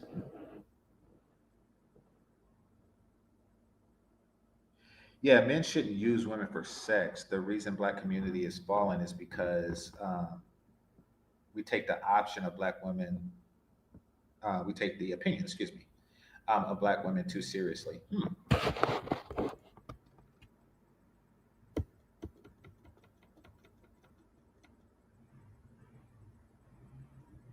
I didn't see what you're responding to. Let me see what Primetime VA said. Oh, no, I did respond to that. He says, are more our allies than black women. I will say this. Collectively speaking, they want to see us advance more than black women want to see us advance. And that's because they're not hindered by a fear. Black women in their core have a fear of black men advancing and not taking them with us. They have a fear that they would raise a son, a successful black man that gets with Becky. Every black mother fears this. She actually fears that more than her son dying, which really shows how fucked up they are. She actually fears that she raises a son that becomes successful and gets with a white woman more than she fears raising an unsuccessful son.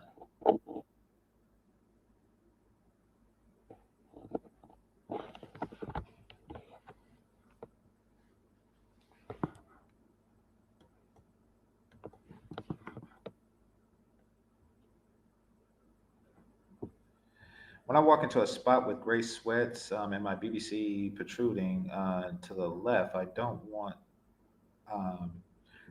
I don't have to say a word, and black women will stare at me begging for my seed. Okay. Um,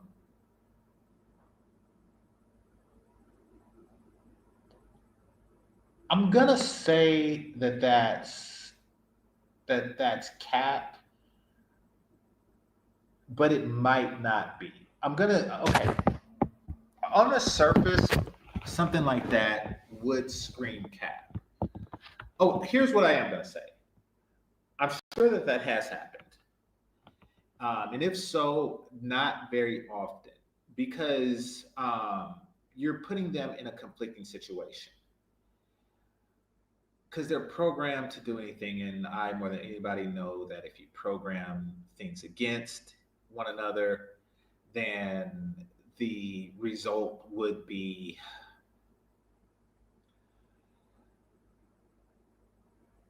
anyway. Black women are programmed to do two things. One is to do the exact opposite of what the power structure wants them to do. So if they feel that the power structure wants them to be pious and sexually modest, then they are going to be sexually overt. This is their passive resistance to a system that they want to control and feel that should be dismantled. Another thing is they work solely to have a story to tell. And if they feel that having that story of the guy with the gray pants, and taking his seed is something, et cetera, et cetera, et cetera, something that they could tell their friends, then they would do it for that reason. However, they're also programmed to do another thing, and whichever one takes precedence will determine the outcome and the validity of what you just stated. They're programmed to not alert black men of his value. They're programmed to do that. So it really just depends on what their priority is. But I can tell you one thing: it wasn't for lust of BBC. The reason why it's called BBC and BBD is because white women labeled it, not black women. Black people don't use the C word in describing, as a colloquialism for a man's genitalia. That's white people stuff. BBC was coined by white women, not black. Black men have dicks. Asian men have wangs or dingalangs. That's just how it is.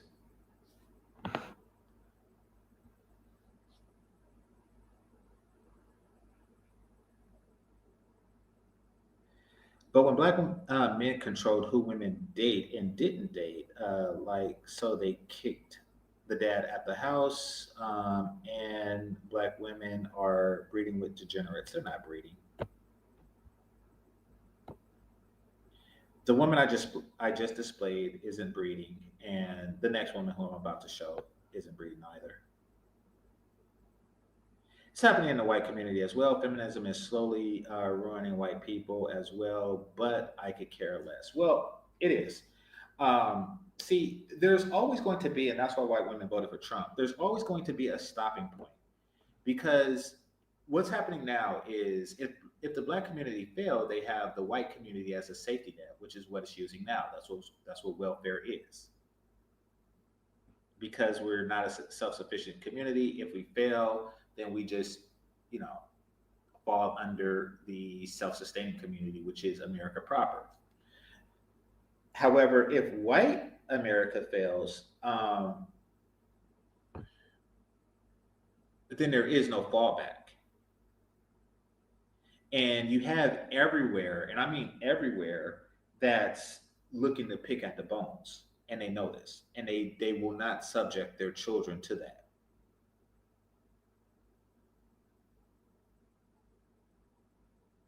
If white men lose power, um,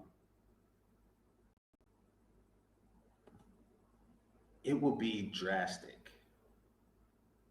It will be drastic. Imagine if like a school bully,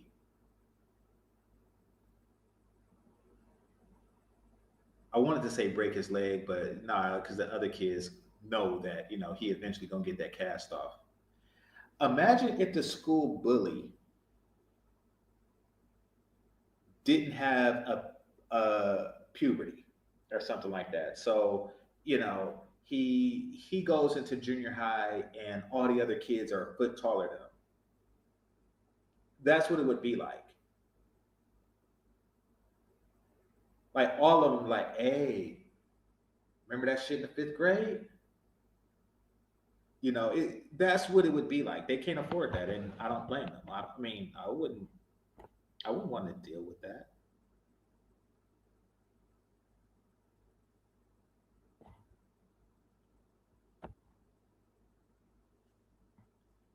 Just came in. What are we talking about? You'll catch up.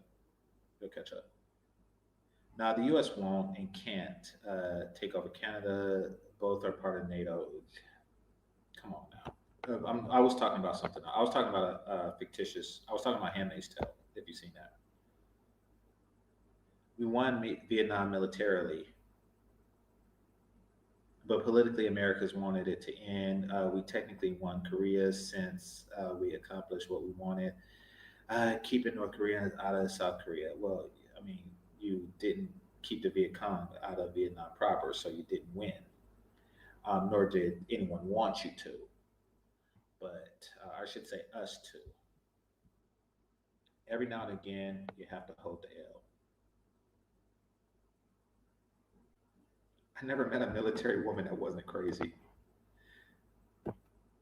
Yeah.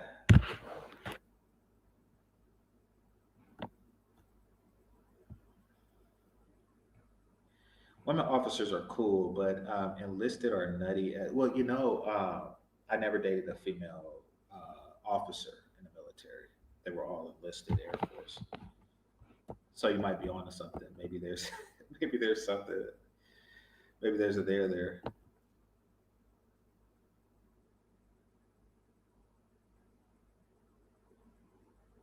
It's about to leave the earth, um, and that would be a great day. Um, all right. By the way, Rachel has an OnlyFans. Rachel Dolezal, who want to see her old ass in the OnlyFans? Oh, so whoever said that white women want to see black men elevate more than black women, she actually did like a lot for the black community more than a typical black woman. You know, so yeah, you might be on because it's not like she put a mask on to she painted her face or did whatever she did, put vinegar in her hair to go out and get a baby daddy and you know and collect child support. Like it's not like she did that.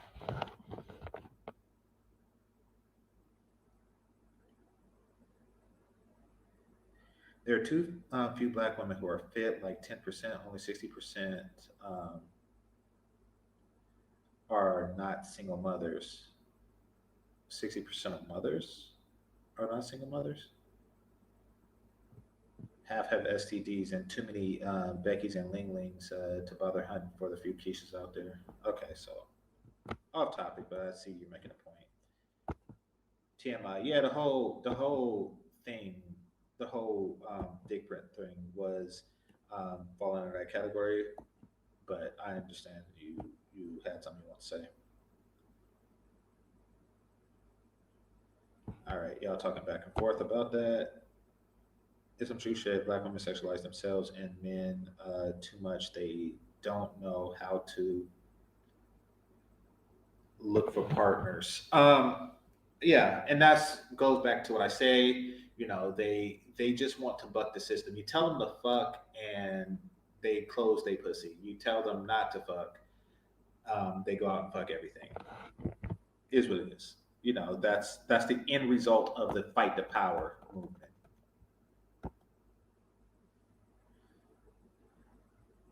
When two, three generations of black women produce 75% single mothers, then they can't possibly know how to be women, wives, and seeking husbands. Yeah, they lost that skill. Like everything that was passed down from mother to daughter in a functional way was unfortunately severed right around the boomer generation. Viet Cong were in Vietnam. Viet Cong was destroyed during the Tet Offensive. No, they weren't.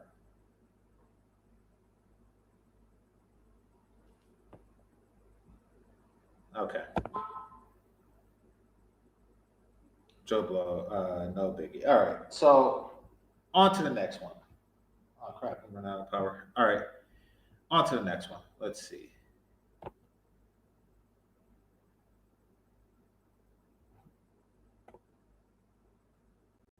Yep.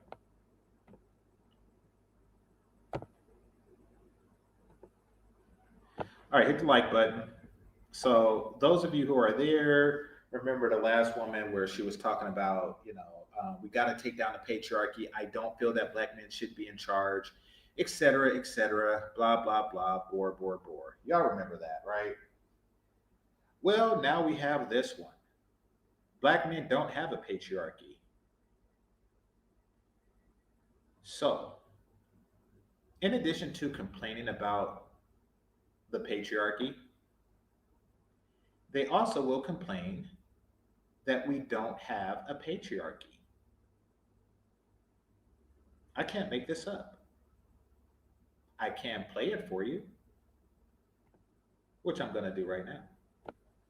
Say it's controversial, but I've been thinking a lot about this. And the only thing I want to tell my sisters, women of color, my black women, is protect yourself. Protect yourself. I want you to build a safety net around your life. And what I mean is this: if you don't have any kids, don't have no kids. If you are not married, do not get married. If you are thinking about expanding your family, don't do it. If you are thinking about getting married or being in partnership with a man in any shape, form, or fashion, please be very careful and very selective about who you get involved with. Because when things go south in a relationship, 9 times out of 10, it is a woman who is left holding the bag. Patriarchy is a real thing, and the world is.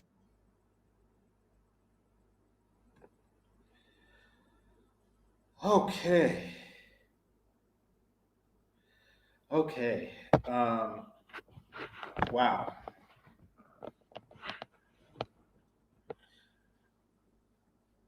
This is an extraordinarily unattractive woman. I'm trying to think, where could I start in my critique here? And that's where I'm going to start. This is an extraordinarily ugly woman. And I've seen her body. It doesn't help. It works against her as well. But we'll go into that later. I promise you on that. Not go into her body, because trust me, you don't want to. So let's start there. Now, of course, it is women that look like this that tell women not to get into relationships or breed or anything like that. Of course, it's her, because quite frankly, she don't want the competition of women out there looking for husbands. The only man that would get with her looking the way she does is men with no options otherwise. So she's going to eliminate options everywhere she can. The whole notion of protect yourself by not having kids has to be the stupidest thing ever. Protect yourself. Don't have kids. Oh, huh? Well, you protect yourself by not having kids. Why? Um, so let me see if I understand this properly.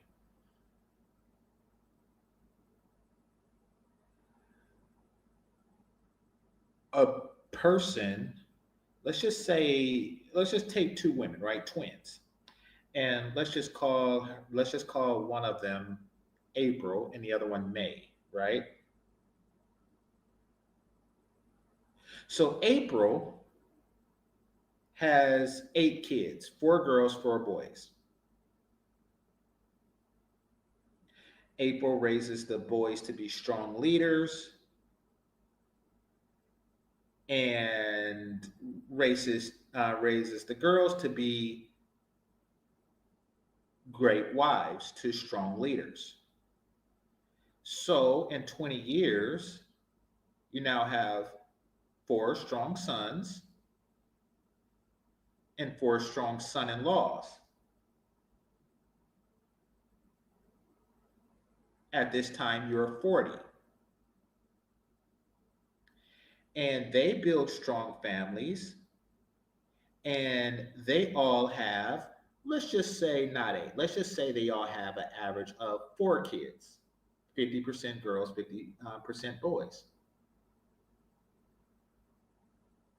So now you have 32 kids. And then by the time you have 32 grandkids. Now the girls will marry strong boys, and the boys will be strong men, So by the time you are 60, you now have 32 adult strong male protectors.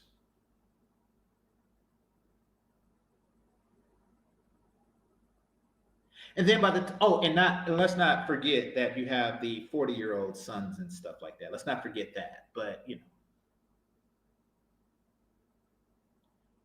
this is what April is doing, by the way. And at the same time, May is doing nothing. May is like, oh no, I'm not going to have any kids. So then by the time both of you are 80,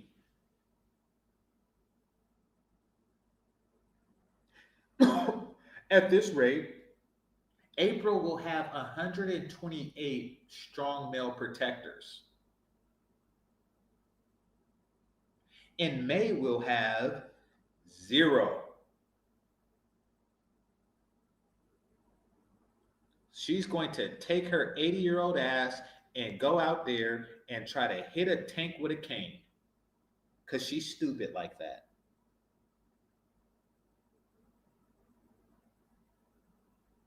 You're dumb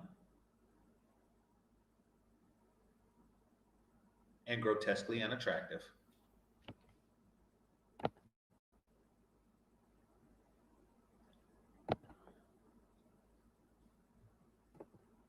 Changing very quickly. I'm just going to talk about the United States.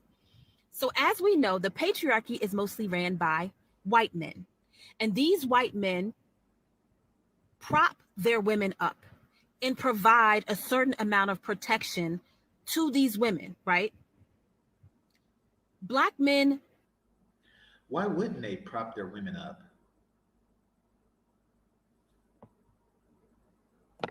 Their women have supported them for a very, very, very, very, very, very, very, very, very long time.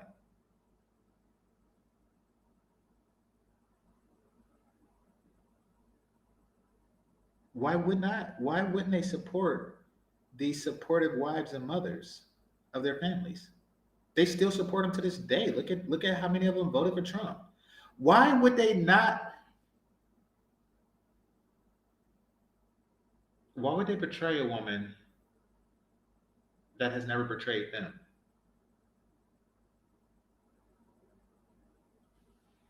Ah, to be perfectly honest, white men don't really need to prop their women up.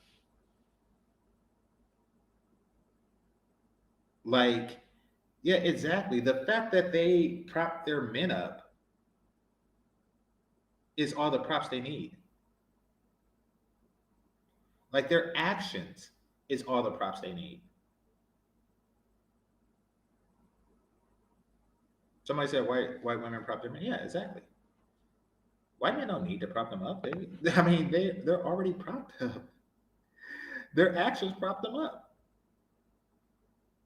Like we learn what it looks like when a woman props up a man through them. What does it look like? It looks like ruling the world.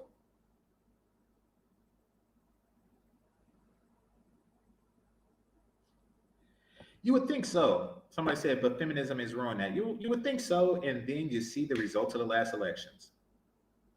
You know that a group of people don't have a lot of feminists in it when they vote for a pussy grabber over an actual vagina twice.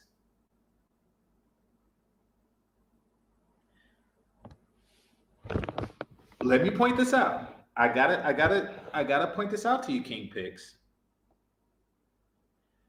White women voted for a white man over a white woman. Oh my God! I got to repeat that again. White woman voted for a white man over a white woman. I want y'all to tell me in the chat room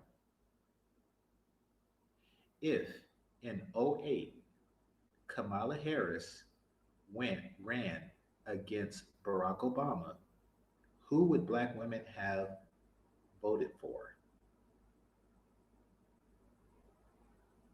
I'll let y'all figure that out.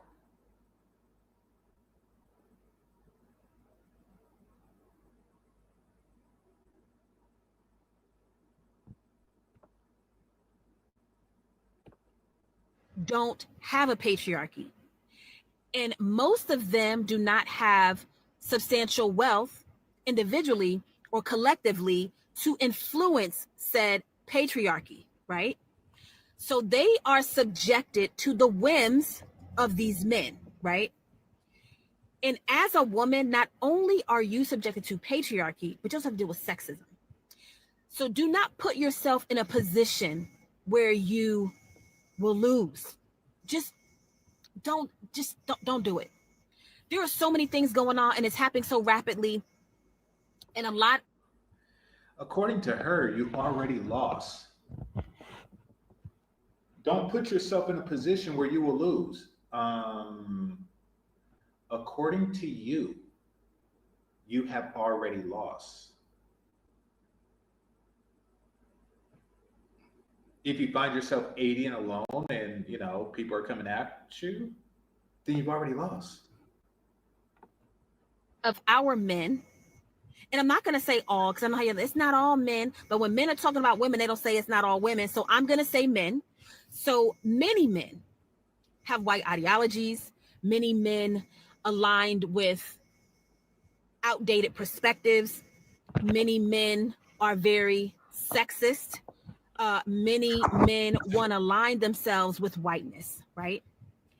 And that automatically is detrimental to you as a Black woman.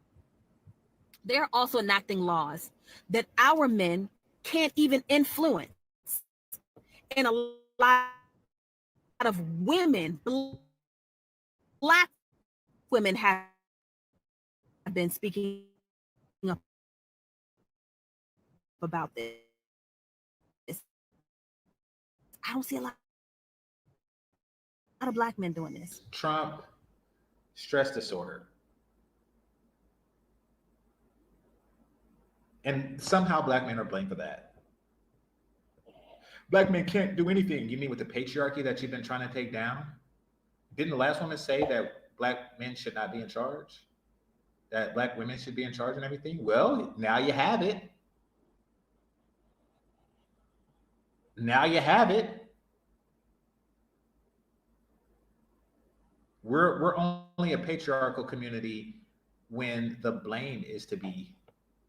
We're the blame department of the Black community. It's like, nah, y'all wanted to run this shit show, have at it. Oh, but we have this guy that's enacting policies and he's supported by his women. Yes. Black people have always lost against. You see, here's the thing. Even as something as simple as a tug of war, Black men will be pulling the rope against white men and women. So let's just say, Chad come knocking on my door and say, hey, I challenge you to a tug of war. I'm like, all right, bet. Now his wife is 90 pounds and, she has her nails done. Not acrylic, but they're done. She's not helping much, but she helps enough to assure that Chad beats me. That's what support looks like. Or let's just say she's not even pulling a rope, but she's on the sideline cheering for Chad.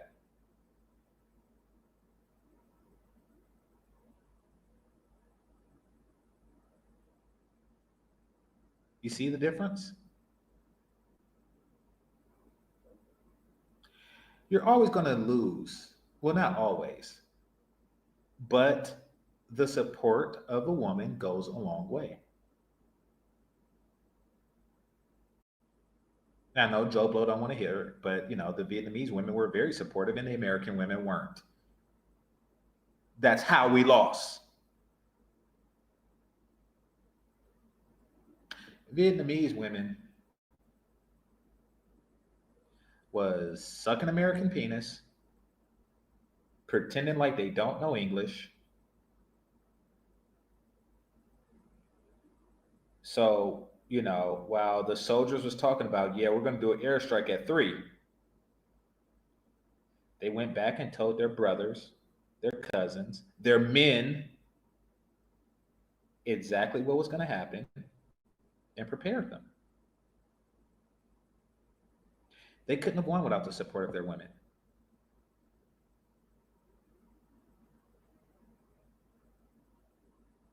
And we lost without it.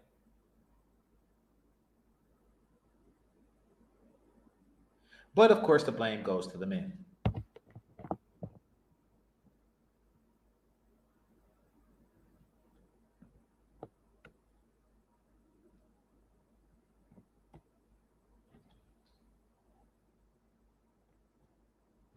Listen to me. That is going to affect many people of color, because we all know that crimes and tickets and infractions most of the time are just money grabs. It's a way to get money out of its citizens. But think about when money is no longer an option. You can't call your girlfriend, you can't call your big mama, you can't call your mama, can't nobody help you with bail, because most of the time it's Black women coming to these men defenses, putting up their houses, giving away their paychecks, putting out their cars, on all kinds of crazy stuff to get these men out of trouble. They don't really call their homeboys, they call their mama or their girlfriends or their sisters. Let's be honest about that. But cashless bail is becoming a thing. And as a person who may find themselves caught up in the system, because we know this disproportionately. I have no freaking idea, other than the title, which seems pretty self explanatory, but she's making it out to be like this complex thing. I have no idea, nor do I really care about the executive order against cashless bail. I remember him signing it, and I didn't care then because I never needed bail.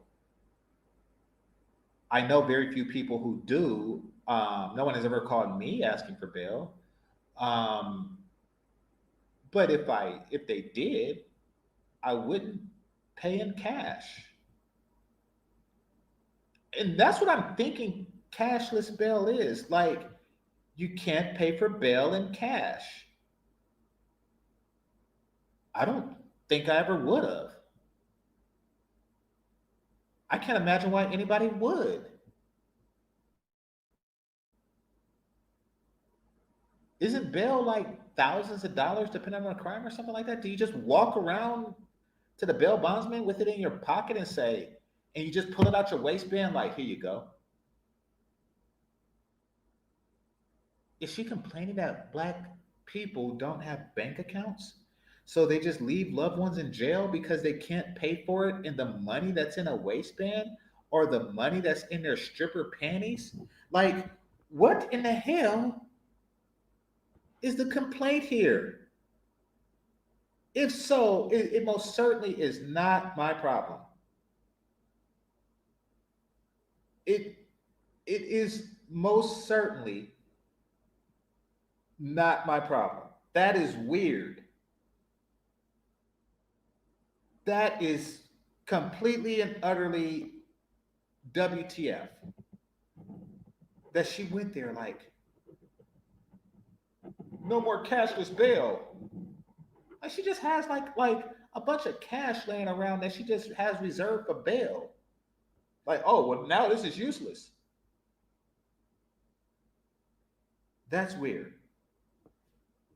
All right, let's see what's going on here because I think I might have offended a veteran, which is something I don't want to do. So let's see what's going on here.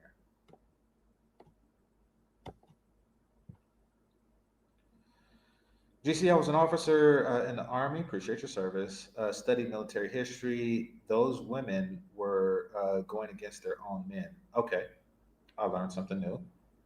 South Vietnamese. Why? Because communists fed Vietnamese, and the U.S. Supported the French. Okay. So, as I understood, um, I don't know if that's really their men if they're going against them. Let's start there. I do understand that this was really a matter of capitalism versus communism, and respecting our alliance with French, who just got a major ass kicking for the second time in their recent history.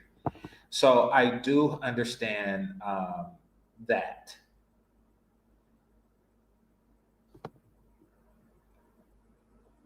I'm lost on the going against their men.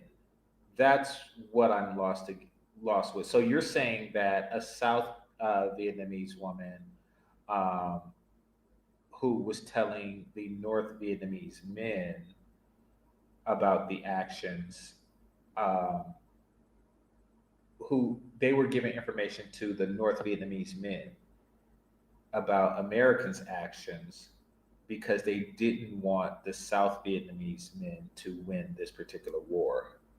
Okay. Um, I see where you're going with that.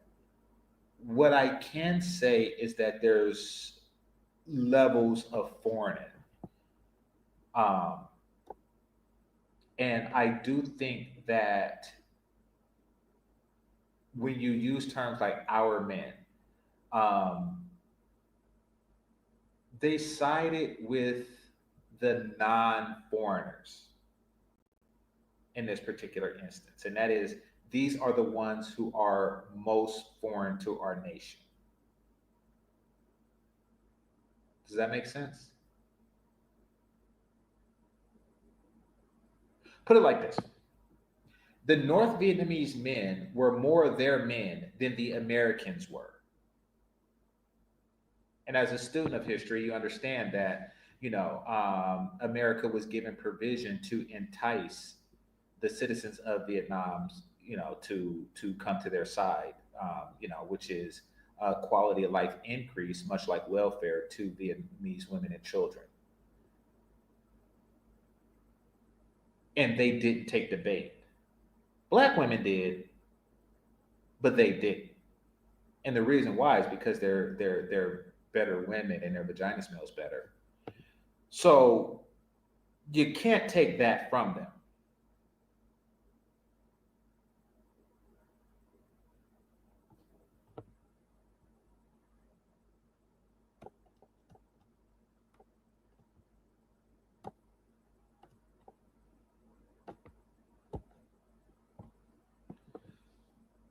That said, GC, my wife is Asian, with ties to Vietnam. Asian women, in many ways, are super white women. Absolutely, absolutely.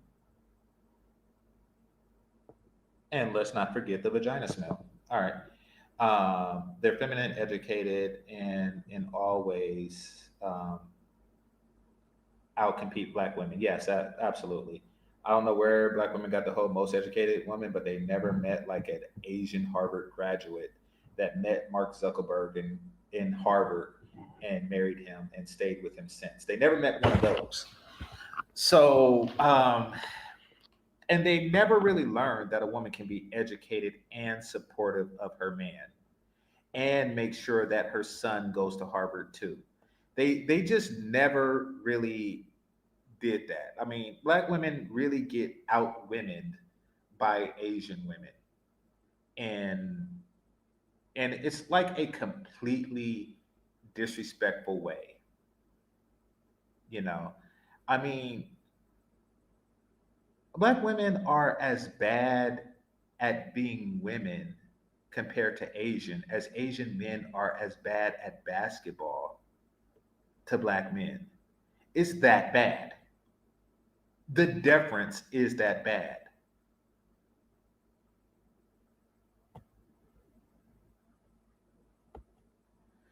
Okay, I'm gonna entertain this whole war thing for a little bit more. Listen, I defer to expertise, but I think we're talking about two different things. But let's do this. All right.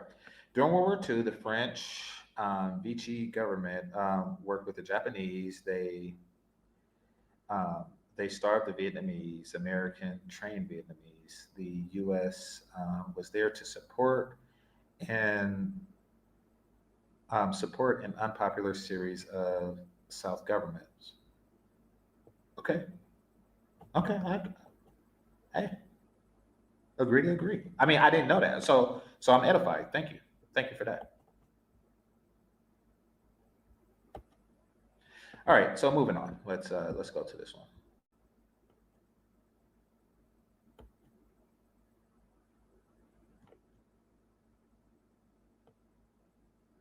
Just bail's becoming a thing. And as a person who may find themselves caught up in the system, because we know this disproportionately affects Black men, now you can't get out. You can't help in the defense of your case. You can't research the law. You can't work. You can't do anything. So you're basically going to sit there until your trial date comes, right? And then on top of it, we have the state policing and the militarization that the government is doing in these major Black cities. And I have not heard, seen, or been aware of any Black men coming forth saying that how they can actually defend the Black community against this. I haven't seen this anywhere. If I'm wrong, tell me in the comments. Another thing that I'm saying is our healthcare as women is being stripped away. That is a problem with me. We are seeing women being forced to have children. Their bodies are being incubated.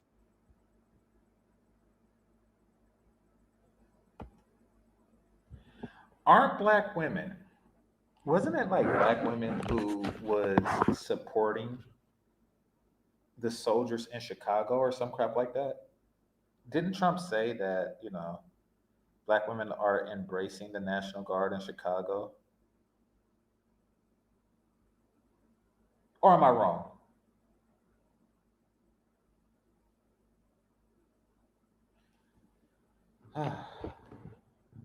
Black women, I swear.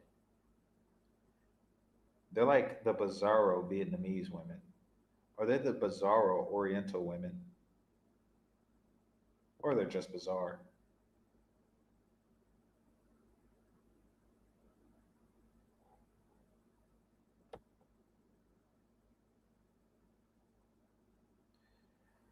Black women are the right hand of white supremacy. Yeah, and their left hand is slapping black men. Absolutely.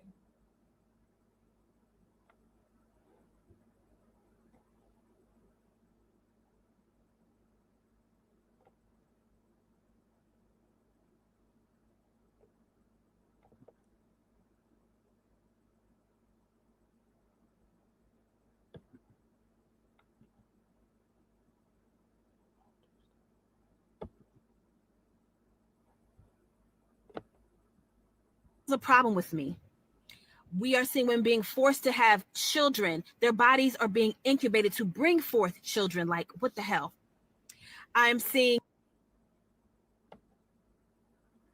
We are being forced to have children. I told you, they fear handmaid tale situations. We're being forced to have children. Are you being great? Well, no. We're not being great because no one really wants to sleep with us except the men that we condition to do so. But we're still being forced to have children. Okay. Okay.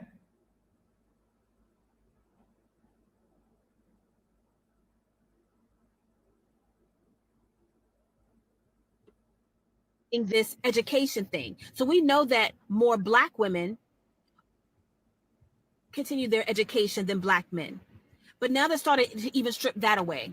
They're starting to take away the housing. They're starting to. Really? They're starting to strip away black women's education. How? How are they stripping away black women's education? I'm curious about that. Are they putting up signs at universities saying no colored women allowed?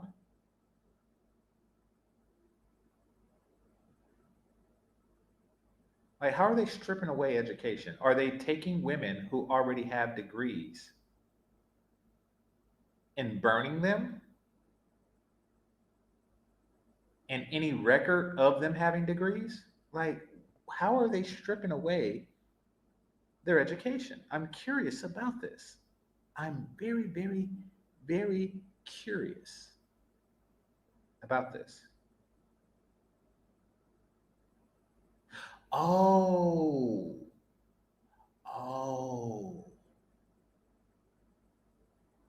they're taking away the DEI programs that disproportionately allow Black women to have an education over Black men and other groups of women. Oh, that's what they're doing. They're taking away an unfair advantage. Keep in mind, this is the unfair advantage that Black women pretend don't exist, you know, when the difference of education problem comes up. Like, they just say that it happens because we're so awesome, but it actually happened as a result of these DEI programs. And without those oh. And you're saying Black men aren't against the DEI programs, but why would they be? Because it don't benefit Black men. Okay. Now it makes sense. Got it.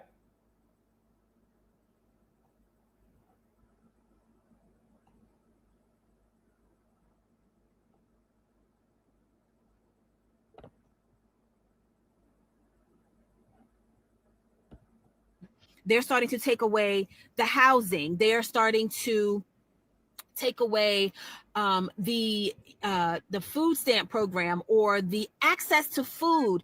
Like, not, we're not gonna talk about food stamps. Let's talk about the access to good, nutritious food. In major cities, there are food deserts. And like I said, our men don't run anything, they don't own anything, right? As women, protect yourself. Do not put yourself in. I hate it when these broads talk about food deserts.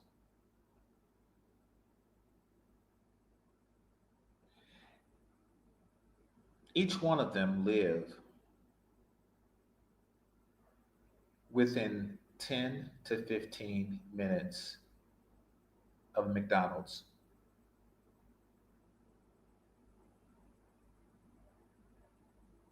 They live within 15 to 20 minutes of a Kentucky Fried Chicken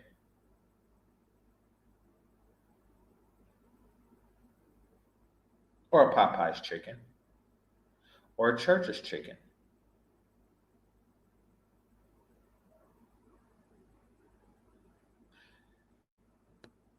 What are they talking about food desert? First of all, what she did was she did the slip. First, she said nutrition desert. Then she said it's a food desert. The Sahara is a food desert. That's why there's nobody living there because you need food. The Black community is not a food desert. How come? How come it's a food desert, but it's not a Swisher Sweet desert?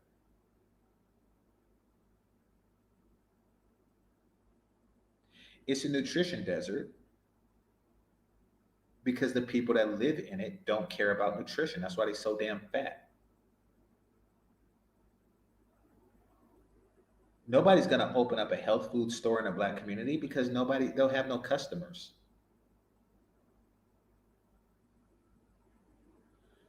But that's another lie.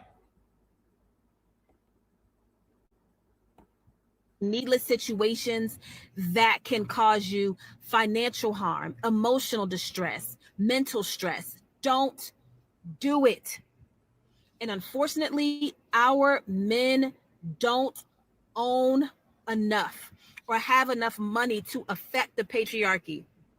And truly, even if they wanted to, they couldn't come to your defense because our community doesn't exist within our own patriarchy. We're underneath someone else's. So, ladies, be careful.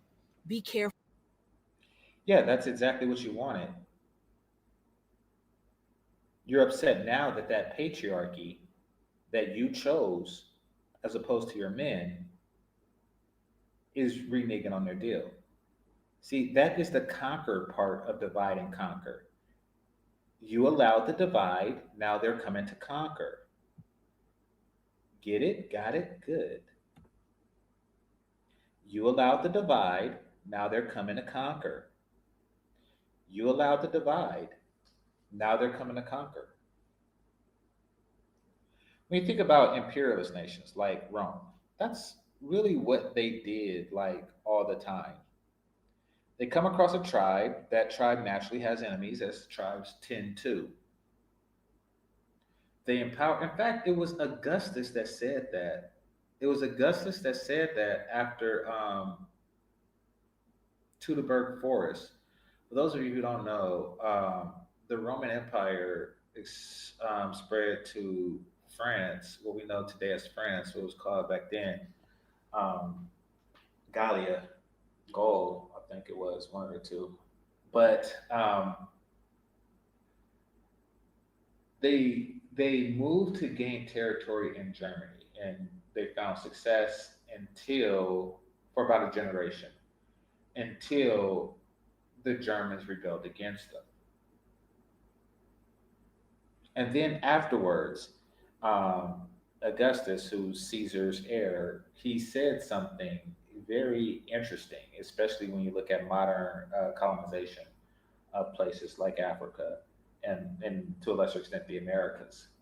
Uh, they said, we will keep them in line. He said, we'll keep them aligned by supporting the weak so they'll never get strong. Meaning that if you have two tribes, one of them is weak, but the other one is strong, they'll support the weaker of the two to combat the stronger. The weaker will then, uh, they will eventually either destroy each other, the weaker take over the strong, or the strong takes over the weak, but not become stronger for taking over. They'll weaken themselves in the attempt to take over the strong. Or, excuse me, the strong will weaken itself in the attempt to take over the weak. Either way, the entire nation is weakened. So that's what whites have done to the black community. They supported the weak, in this case, women, so it does not become strong. And they took that support. They took that child support. They took all that.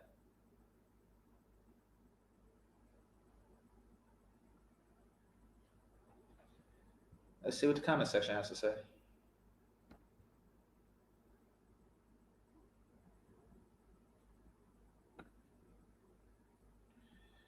We need troops in these violent black cities. I'm in LA, and I have to say, I have to stay strapped because these YNs want to rob and delete people. Um, I don't really know how troops are. I don't know how troops really can help that. I mean, they can deter somebody from doing that in the place that a troop is. Um, but yeah, I don't really see past that how troops would be helpful in that instance. I don't, to be completely honest with you. And I'm trying to think of ways because, um, a police force, they respond to crimes for the most part. I mean, of course, you see they deter it just by being there. So if you see a cop on the freeway, you slow down. And if a cop just so happens to be eating at a donut shop that you were going to rob, and you don't rob it, yes, it works as a deterrent in that faction. So I see how, but really the main thing that cops do is they, investigate crimes. They like, okay, this person who wasn't murdered in front of a police officer, but was murdered. We figure out who did it, and then we arrest said person. Um, and they don't seem to have a problem with that. I mean, if there were like these Carter apartment, Nino Brown type incidents where the police just didn't have funding to get into, then yes, send in them boys. Um, but that's not the case. So I don't see them helping with that. I mean, like cops investigate a crime and then, they're like, okay, we know who did it, but there's a bunch of YNs out there, and quite frankly, the police force isn't enough. Then yeah, I mean that would be the case, but that's not the problem that they're running across. Uh, so yeah, I don't see it. I don't see it.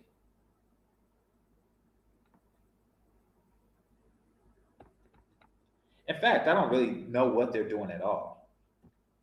To be perfectly frank, I mean, I know that Trump is doing it because he's an erratic person and he likes doing stuff. I'm pretty sure that he's not demented and he's doing it for a reason that I don't understand because I think a lot different than he does.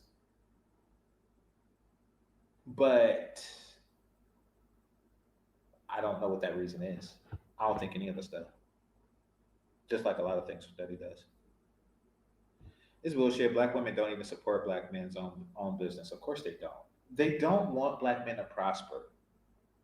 They don't want black men to prosper.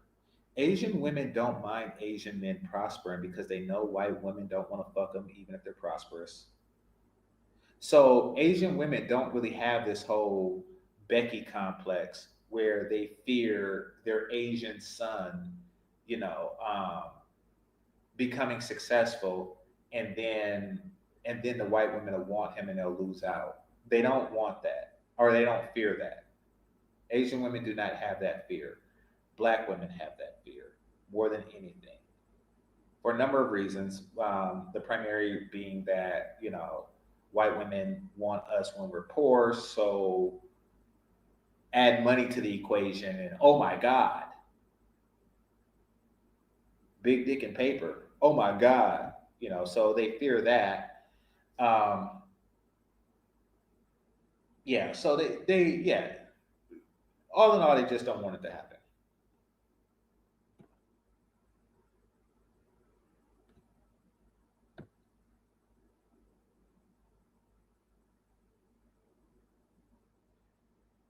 And you will find a little talk with Jesus makes it right.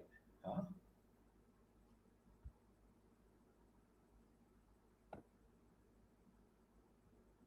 Maybe I mixed the context or something.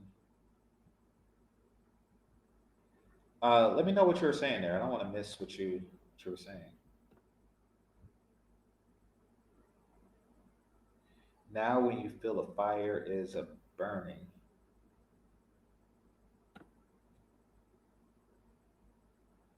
are you just saying stuff? Are you one of those people? Is that the footsteps I hear? Signing in the barn, official music video.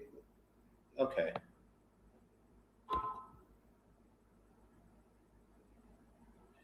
48 laws of power. Keep them dependent on you. Absolutely. Absolutely.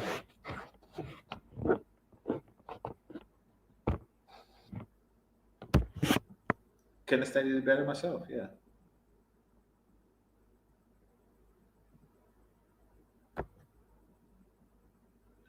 Who's winning, Crawford or Canelo? I'm not watching TV or anything. I don't know.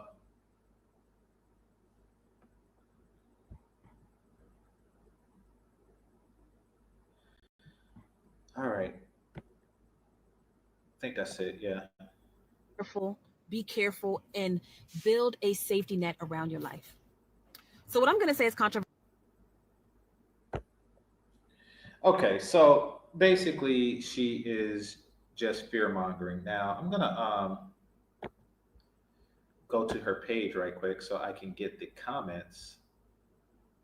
Actually, because I'm using a single screen, I probably can't even get the comments. But I'm gonna go to her page for a second. Or actually, if I press this,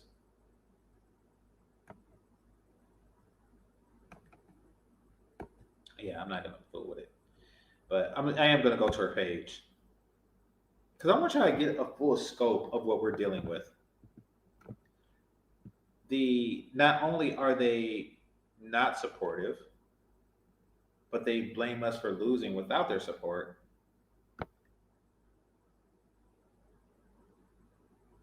They blame us for losing a cause that they didn't support to begin with. Let's start there.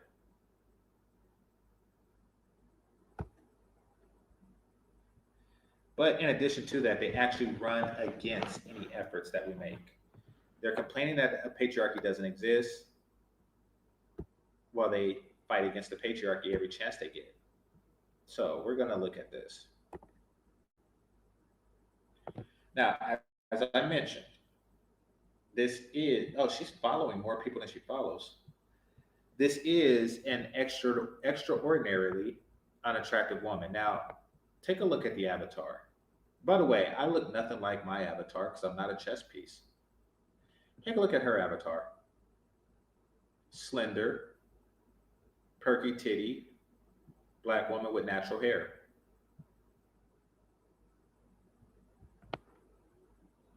Dang. What the fuck? All right, hold on, give me a second. How do you go down? What the fuck?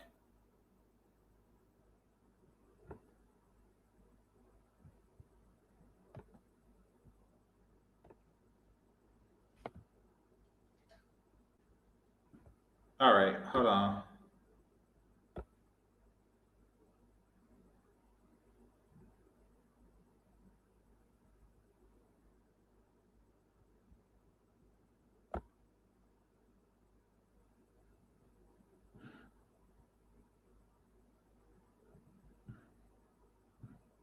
Let me try this again. So I don't have oh,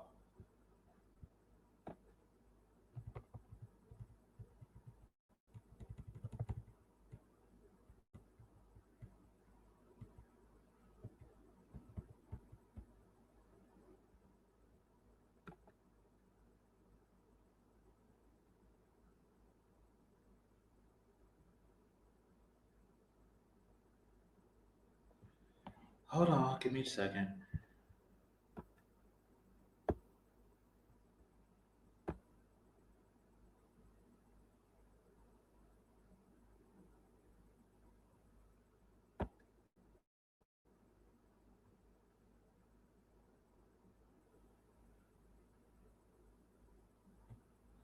So you see this fatness? That's her. Most men are cowards. Ladies fight back. Resistance. Men are losing. Men aren't lonely enough. Men are the biggest pocket watchers. Blah, blah, blah, blah, blah. I'm going to click on the one entitled Men Aren't Lonely Enough.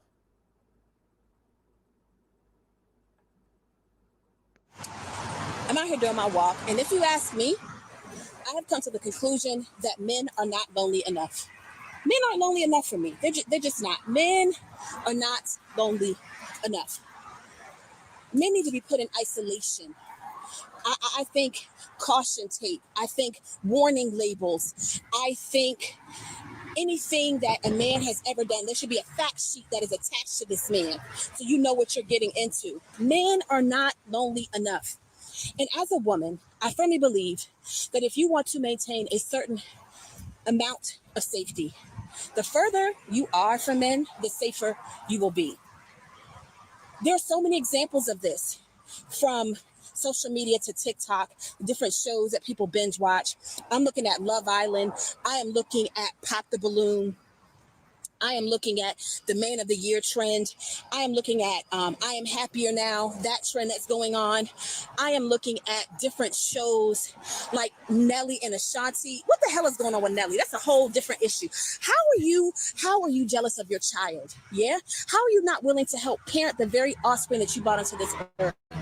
That's a whole nother issue. I'm looking at the Diddy trial. I'm looking at the Tyler Perry lawsuit.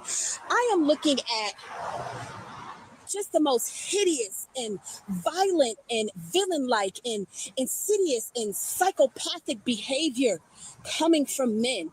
And men wonder why there's a male lonely. I have no idea what she's talking about on the whole Nelly thing. Uh, when she says stuff like, how do you not want to take care of your child? Wasn't on the last video she was supporting baby deletion? They're forcing women to have children.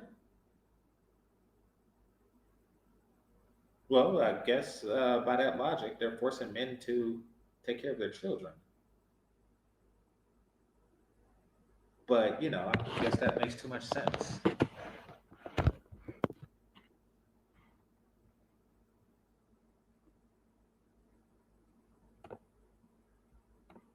This epidemic. Who the fuck wants to deal with that shit? Y'all need counseling and isolation. Counseling and isolation. Because it's wild to me that people believe that they are going to find the love of their life if they wade through all of this crap. And ladies, I'm sorry. Does it require ego death? It does. You may not find the love of your life. You may not get the partner that you want. You may not have the male companionship that you seek. But I know for me as a woman, I would rather eat good food, have good friends, live a full life with fun, adventure, a good career, some pets, some land, maybe grow something, than sit around and ruin my mental health, my physical health, my I don't know, my financial health, chasing a fucking man. These dudes are princesses. Like, listen. Ladies, leave these men where they're at alone. I'm out here doing my walk, and if you ask me, I have come to the conclusion that men are not lonely enough. Men aren't lonely enough. Okay, so it seems like that's what our platform is about.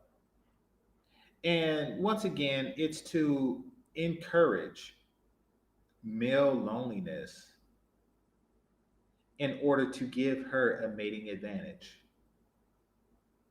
See, when she says men are not lonely enough, what she really means is that men are not lonely enough to give her a chance. That is what she really means. Men are not lonely enough to get into a serious long term relationship with her. That's what that's about. I'm going to repeat that. Men are not lonely enough to get into a serious long term relationship with her.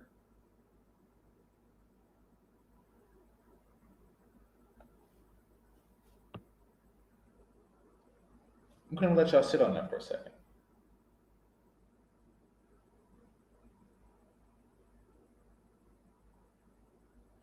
That is black women who looks like this mating strategy. Create false value through scarcity. Imagine if I had a large platform and I wanted to buy some property that I can't afford. So, what do? I convince people, other people, not to buy that property to drive the price down until it's affordable. That's the strategy here. A true story. I was in San Francisco. San Francisco on one of the piers, I think it was like 54 or something like that. One of the piers, they had car auctions. It's like every second Saturday or something like that. Um, this is a lot full of cars. I was a teenager. I got like my first four cars from there, and it was four of them because they were pieces of crap. Um, these were the cars that got impounded, and people didn't find the car worthy enough of paying the impound fee in San Francisco. So I went there, and there was a car there, and there was like a big, um, big ass tongue in our Samoan dude. I really can't tell the two apart. I do know that they get very, very mad when you get it wrong. But just imagine like Dwayne the Rock Johnson with hair. That's what this dude was like. And then there was an average sized white dude that was interested in that particular car. So the cars didn't have keys. So when he pulled his keys out and he turned on the car, I knew that this was a car that he impounded. That was his prior to being impounded. So I'm like, oh, okay, that's his car, and now it's up for auction. And if it had a went, because the auctioneer starts off like at $100 or something like that, 50, $100. So if nobody bid against him, then he get his car back for $100 less than the impound fee. He wouldn't have to pay the impound fee. And I get it. Like you get your car impounded, you don't have the money that day, and then the storage fees just coming up. So by the time you do get a paycheck, that paycheck can't cover it. And then 30 days pass, and you really can't pay 30 days of impound fees or of storage fees plus the impound. So you just hope for the best at auction. That seemed to be his plan. And him being a big dude, he started talking tough, intimidating everybody, and all that stuff, right? Me, I mean, I'm not gonna pretend to be a tough dude, but to be perfectly honest, I wasn't interested in the car. I wasn't afraid. I knew the car I wanted to get, and that wasn't it. So, but there was a white dude, like I said, average sized white dude who was interested in the car. They bid back and forth. I didn't even see what happened, um, but they bid back and forth, and at the end of the day, the white dude won the bid, and dude lost his car. Um, and then he didn't fight him or anything. He said something. He was like, yeah, that car got problems. He was telling me because I was like, hey, did you get your car back? He said, nah, that dude got it there. He said that car got problems. He overbid on her or something like that. But my point is that his strategy for getting a car wasn't regular. It was trying to convince others to not bid on it.